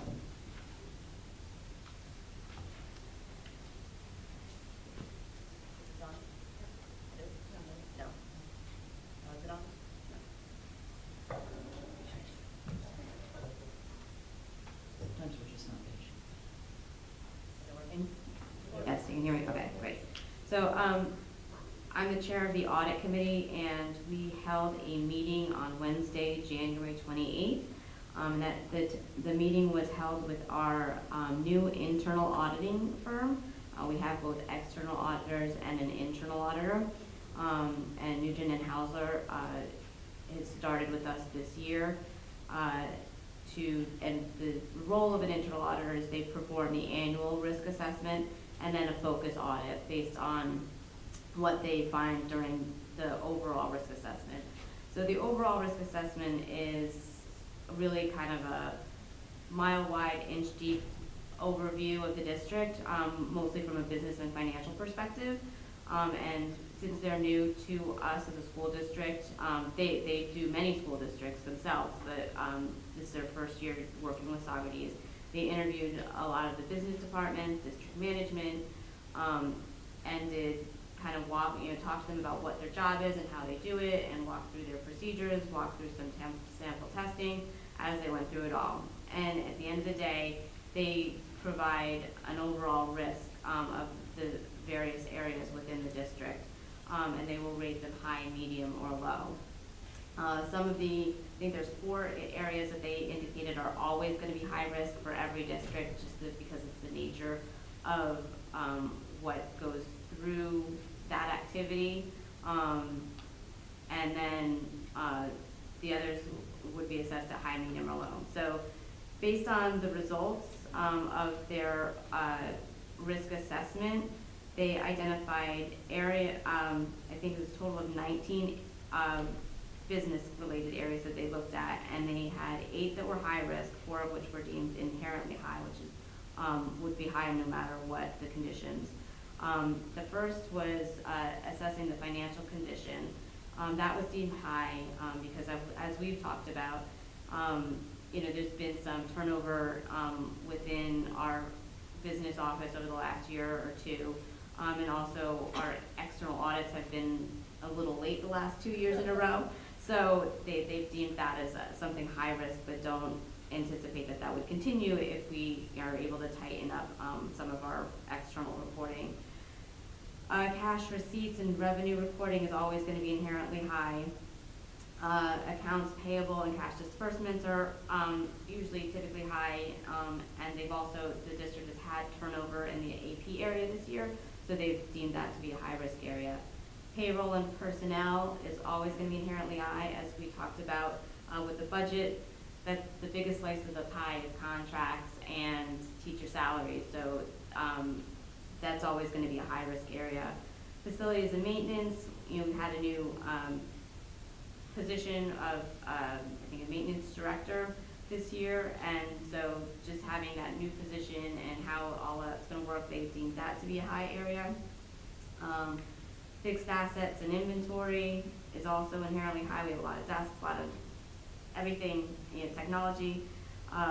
We have a lot of things to count, so that's always an inherently high risk.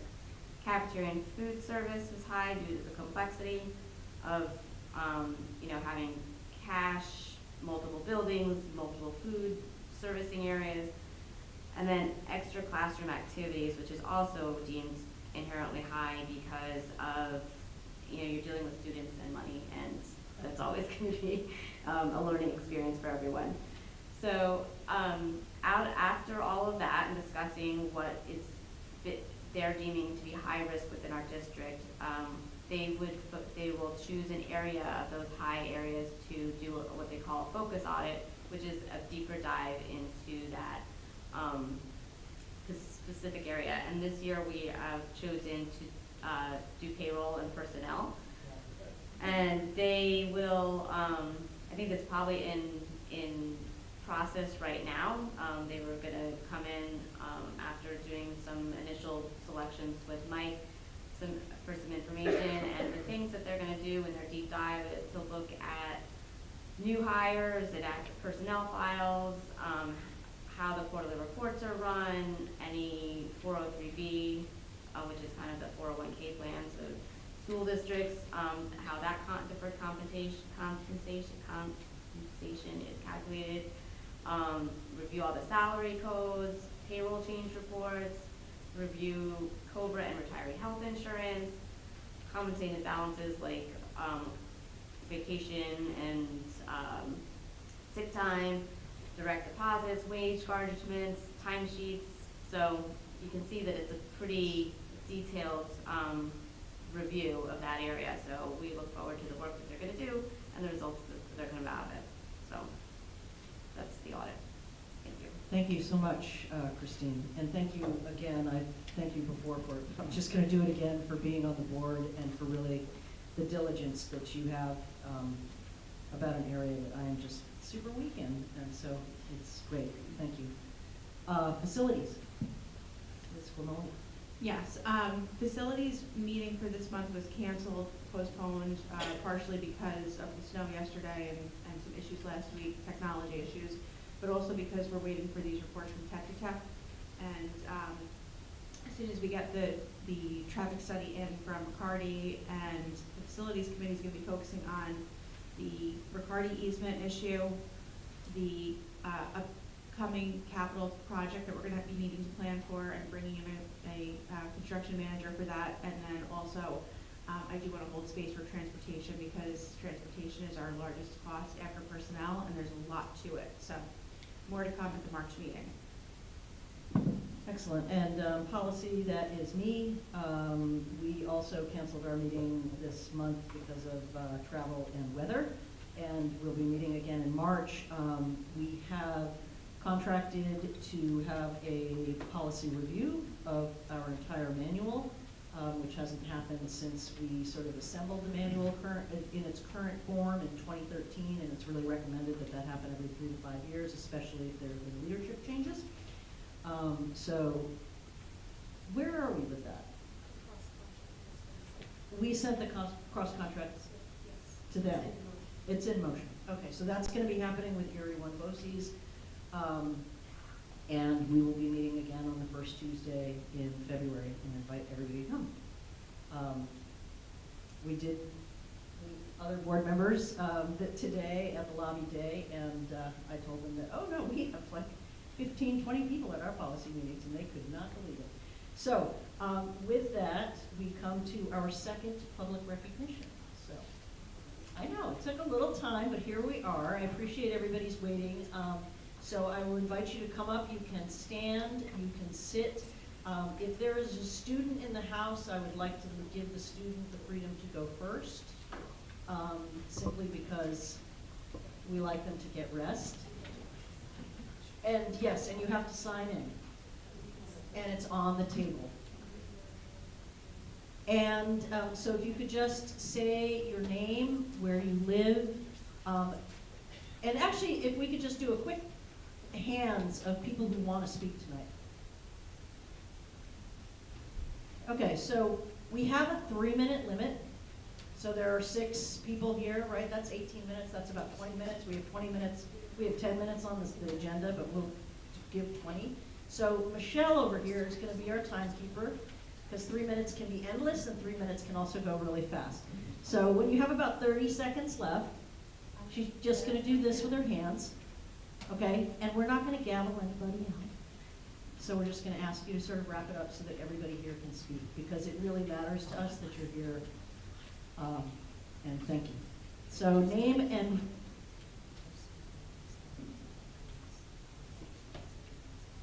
Okay, so our first speaker will also have his remarks translated into Spanish. Thank you very much. Hello, everyone.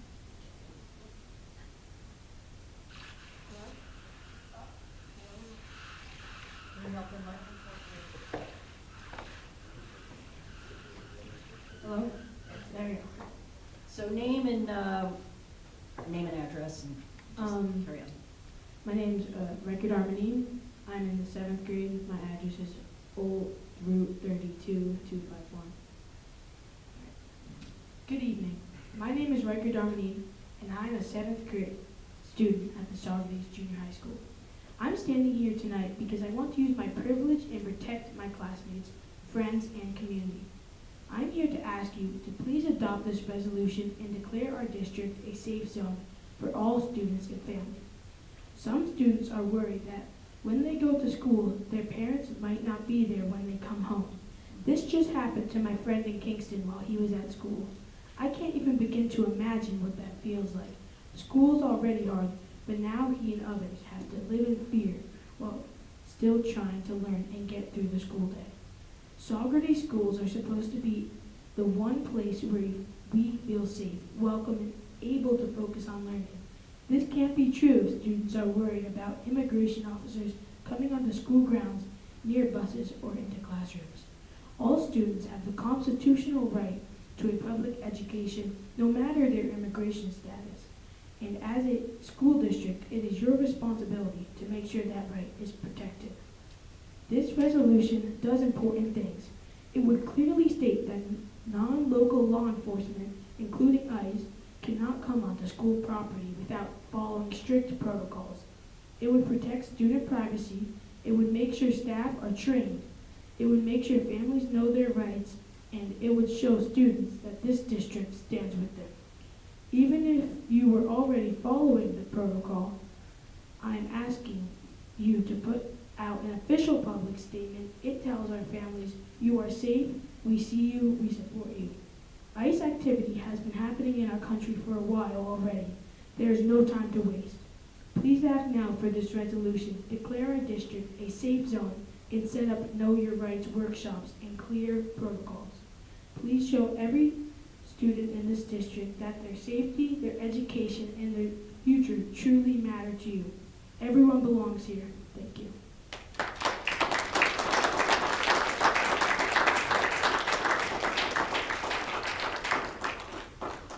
Good evening. My name is Andrea Viviani. I live at 4 Rock Maple Road here in Saugerties.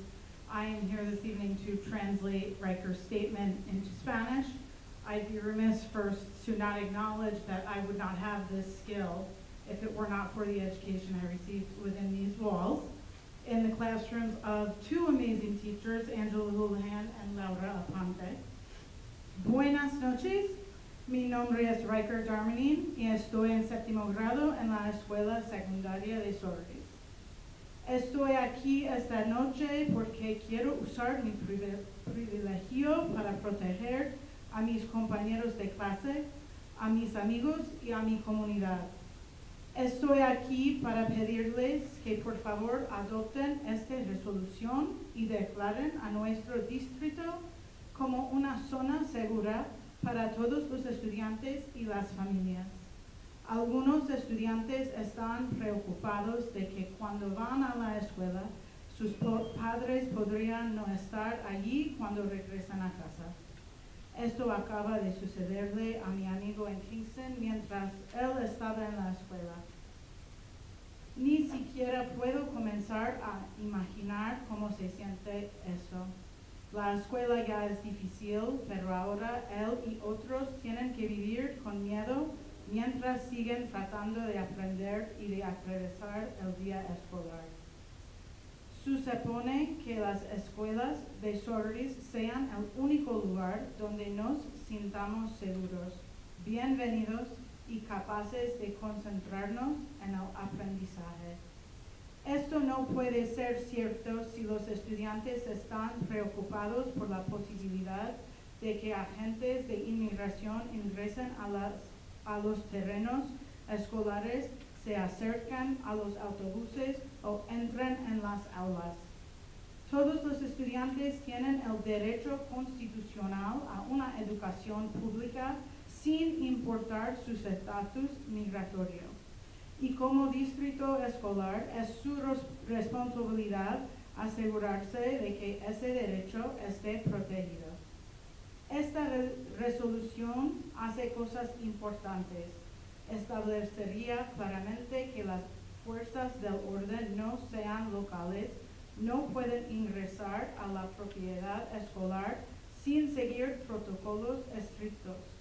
Protegería la privacidad de los estudiantes, garantizaría que el personal esté capacitado, aseguraría que las familias conozcan sus derechos y demostraría a los estudiantes que este distrito está con ellos. Aun si ustedes ya estuvieron siguiendo los protocolos, les estoy pidiendo que emitan una declaración pública oficial. Les dice a nuestras familias, aquí están seguros, los vemos, los apoyamos.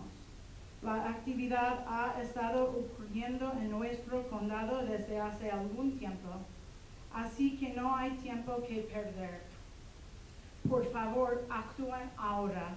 Para aprobar esta resolución, declaren a nuestro distrito una zona segura y establezcan talleres de conozco sus derechos y protocolos claros.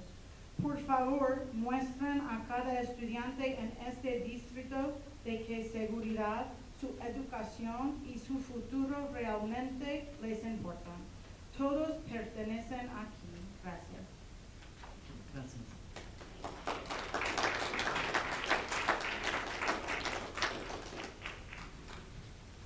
Next.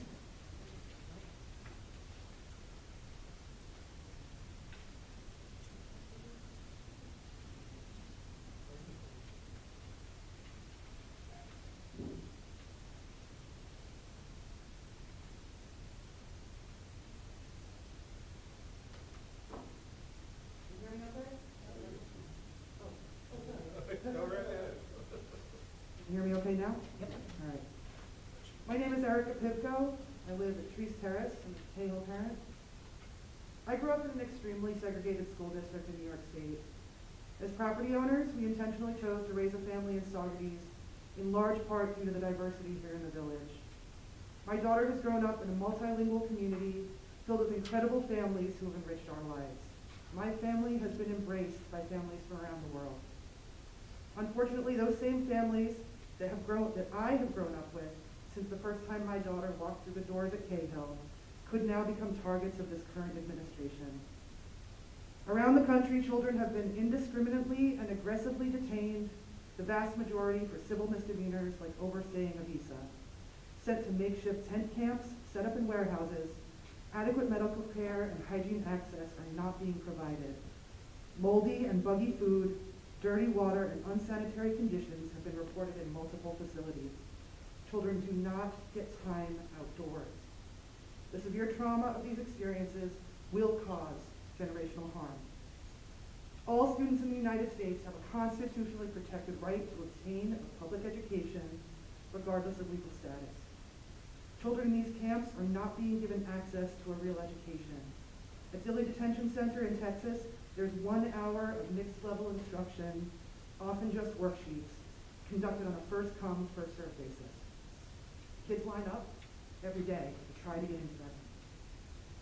Board members have a professional responsibility to foster inclusivity, empower students, and advocate for policies that create a safer, more supportive environment for immigrant families. Saugerties must adopt policies to limit ICE enforcement on school grounds, improve protection of student privacy, and reaffirm that education is accessible to all students, regardless of immigration status. By adopting a resolution that protects immigrant students and families, this board will send a strong message to members of the Saugerties community that every family in this district matters. None of our families are safe unless all of our families are safe. Your courage in this moment will be your legacy. Thank you for your time.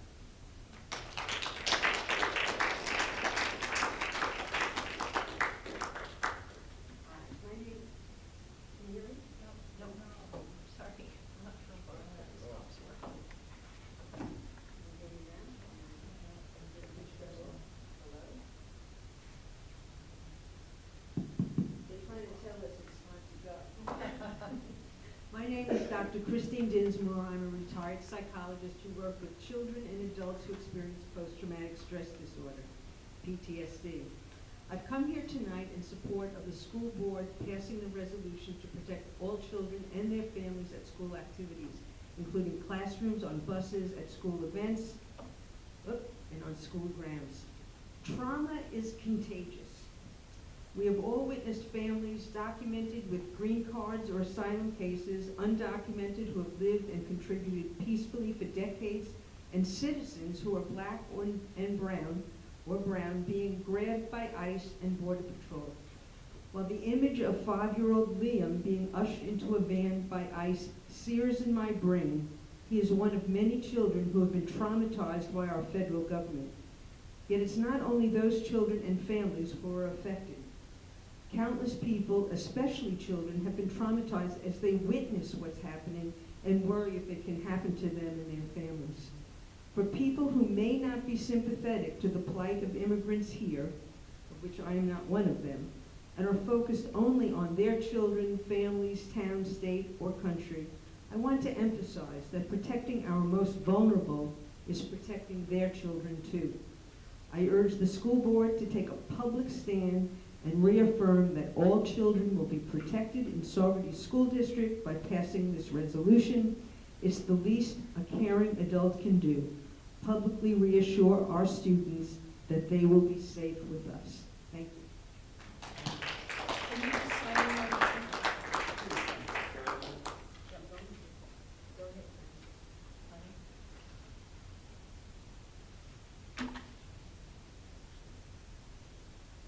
Pick this up. No, the one that's on the table, right? No, it's this. You can sit down. If I, view I need? Yes, you need it. You need it because the people online need to hear you. Hello. Thank Is that you. on? Yep. My name is Lanny Walter. I live on Van Bleerden Road in Saugerties since 1989. My family's been in this town since the early 60s. As a former president and member of this board, I am aghast at what the current president of this nation has done to terrorize our children and their families. I ask you to do all you can do to comfort and protect them. The Kingston School Board has enacted a resolution which is attached to this letter that strives to provide the protection its community needs. Please use it as a guide to protect the vulnerable members of our community and enact a similar guide for the well-being of members of our community. These have shown tonight that I'm talking to many people on this board who followed my regime as being inclined to develop and enact, vote positively on such a resolution. And I'm delighted to see that that seems to be the situation. One of you commented that it's important that the resolution be adopted unanimously. Now, I certainly hope it's adopted unanimously, but actually, you know, there's reasons why people have different feelings about these things, and maybe some of you won't support the resolution that you come up with. But all you need, and this is my advice as former president, is a majority. So please, do what you've indicated tonight that you are going to do, and please do it as soon as possible. We're in a terrible fix in this country, and we need you to act along those lines. I'd like to give you my letter and a copy of this resolution. Who should I give it to? Clerk will take it. I'll take it. We'll share it. I have the resolution in front of me. I want you to have my copy. Next. And just because people online are texting that they can't hear, speak really loud into the mic so that the folks online can hear it.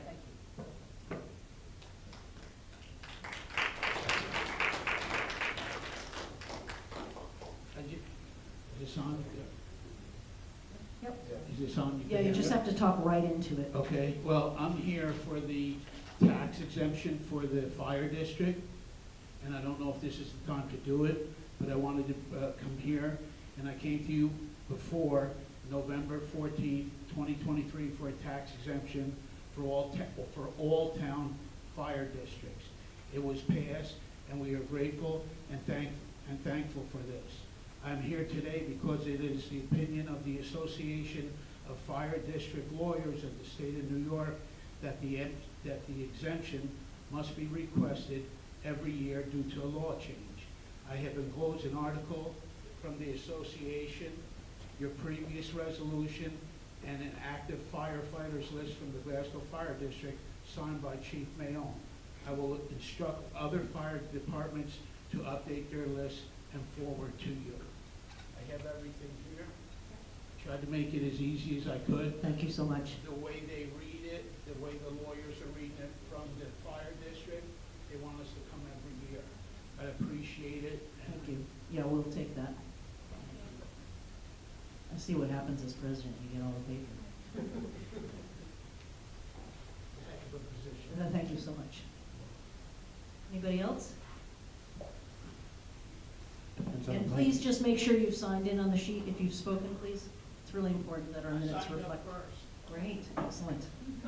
My name is Brandon Schoonmaker. I'm local internet troll. I live at 34 Redwood, Saugerties. That's apartment X.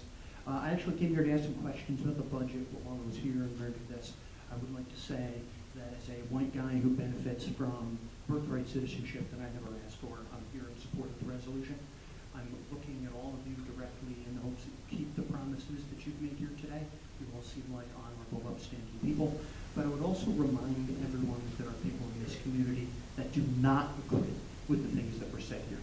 There are people that serve on the police force that do not agree with this resolution and would hand over an undocumented citizen just because they think that's the right thing to do. Some of them might have jobs in this building, so I hope that your commitment to the resolution is also making sure everyone is committed to the resolution. So on to my questions. Actually, it's for Mike Staker.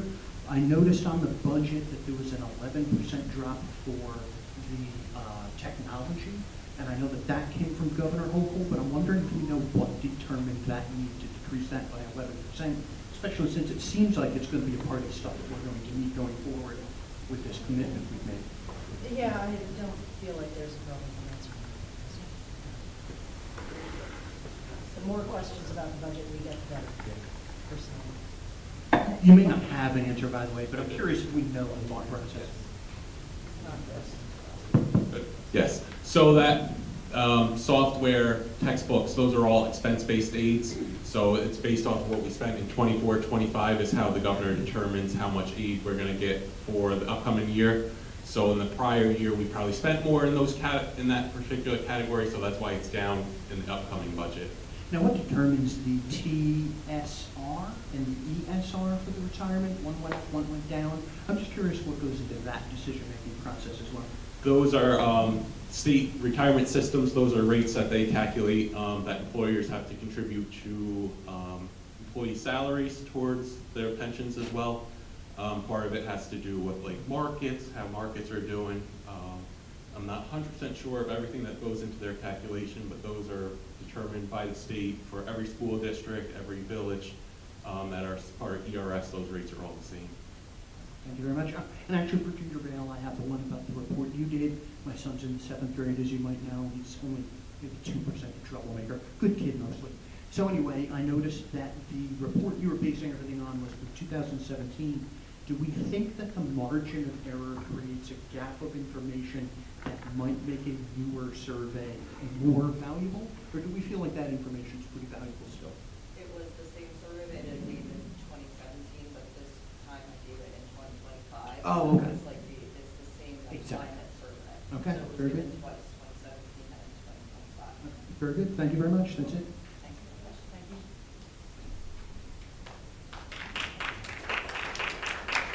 you. Is there anybody else who wishes to speak?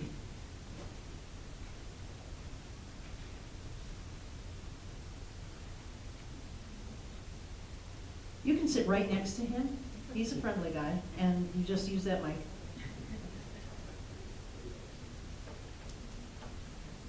Thank you. You're good. Is this working?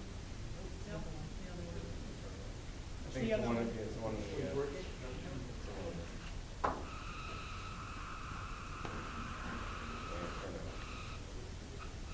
It's working. Yes, thank you. My name is Dave Mitch, I live here in the village, and I want to thank you all for volunteering.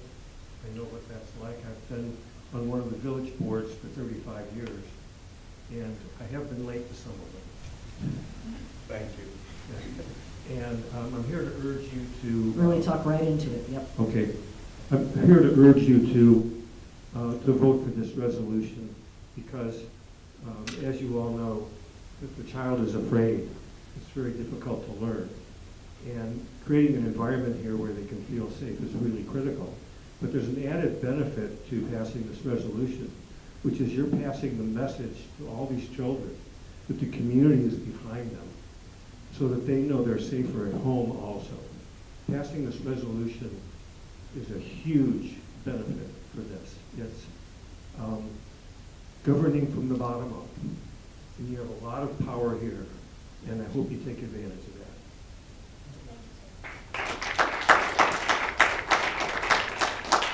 Don't forget to sign in. Oh, thank you. Next.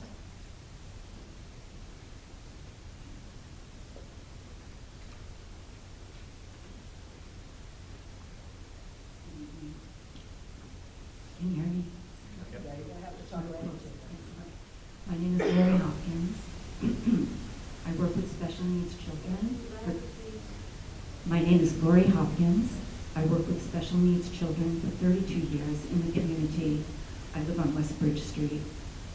Adding on to what my colleagues here have shared, I would say it's a moral imperative to pass this resolution. And for 2 years, I worked with a preschooler from this community.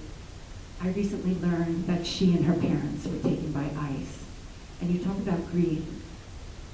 I was so bereft I couldn't go to work the next day, thinking a child with autism confronting these goons, the goon squad, these masked, frightening people.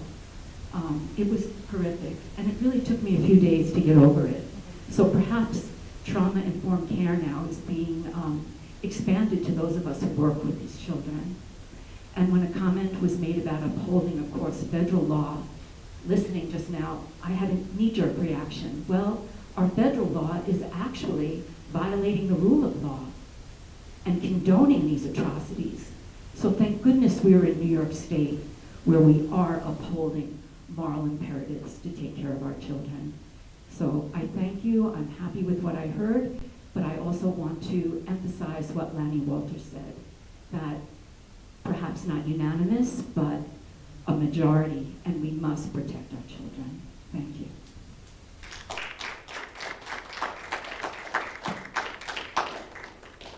Thank you. Is there anybody else? Going? There you go. I know.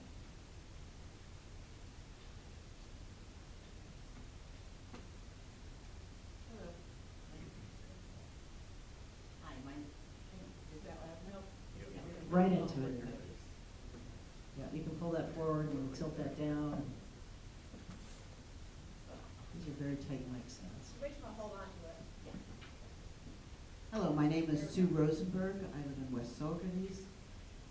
I've been here for way over 40 years. My kids went through the school system. I want to, first of all, thank the superintendent and others who spoke for clearly supporting the idea of a resolution, how important a resolution and not just the intention of the board is to protect our students and our families. And I just want to say how moved I was by the young man who spoke. I couldn't say anything more moving than he did. But I want to join with many here to urge the Saugerties School Board to pass a similar resolution that the Kingston School Board passed, protecting immigrant students and families and ensuring a safe school environment for all. We need to protect our school community, students, teachers, families, regardless of their legal status, race, language, country of origin, from the fear of detention, intimidation, or worse. Our hearts have been broken as we've watched on TV with horror at the actions of ICE has taken in communities close by and far away.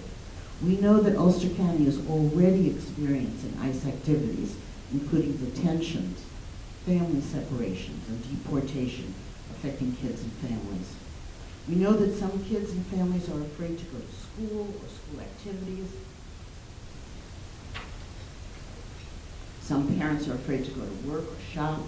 And we know that there is a proposal for an ICE detention center to be built just next door in Orange County. This is why it's so important to act now.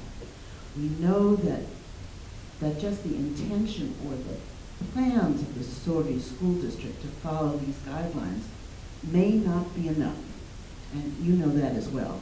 So we urge a passage of a resolution which will take a public stand to support everyone in our community with specific guidelines and protocols which must be followed. We know that there is much more that needs to be done, but right now this is something we can do. This is our time to stand up and make our Saugerties voices heard throughout the county, the state, and the nation, that we can take all steps to protect all students and families in our community, and that we will not allow fear, hate, and injustice to dominate. Please make our community proud and pass this resolution.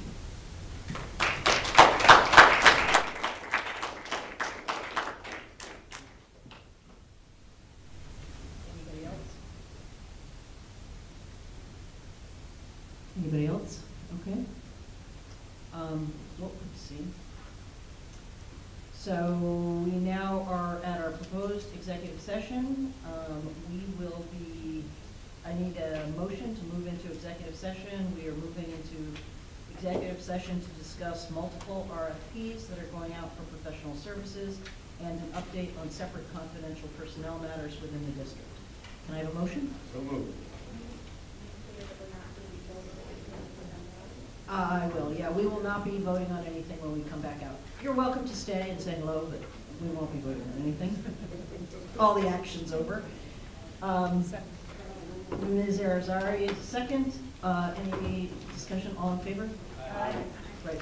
And the time is 8:55.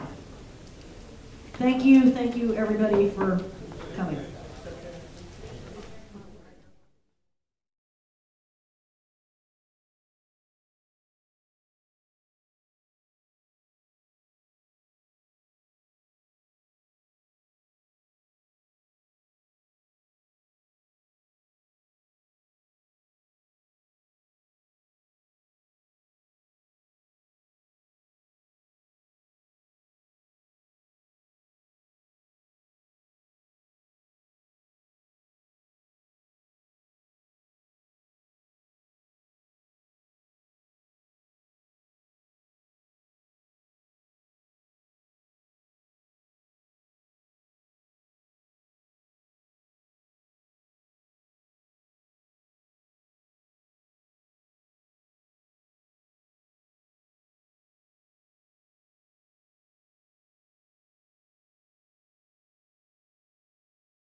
quorum. Will somebody make a motion to come out of executive session? So moved. So moved. Second. Mr. Wells, seconded by Mr. Meyer, 9:37. Oh, all in favor? Aye. I do. Oh, sorry. You're doing great. You're doing great. I need a motion to adjourn. So moved. Mr. Wells, second. Can I give it to Mr. Zerli? And all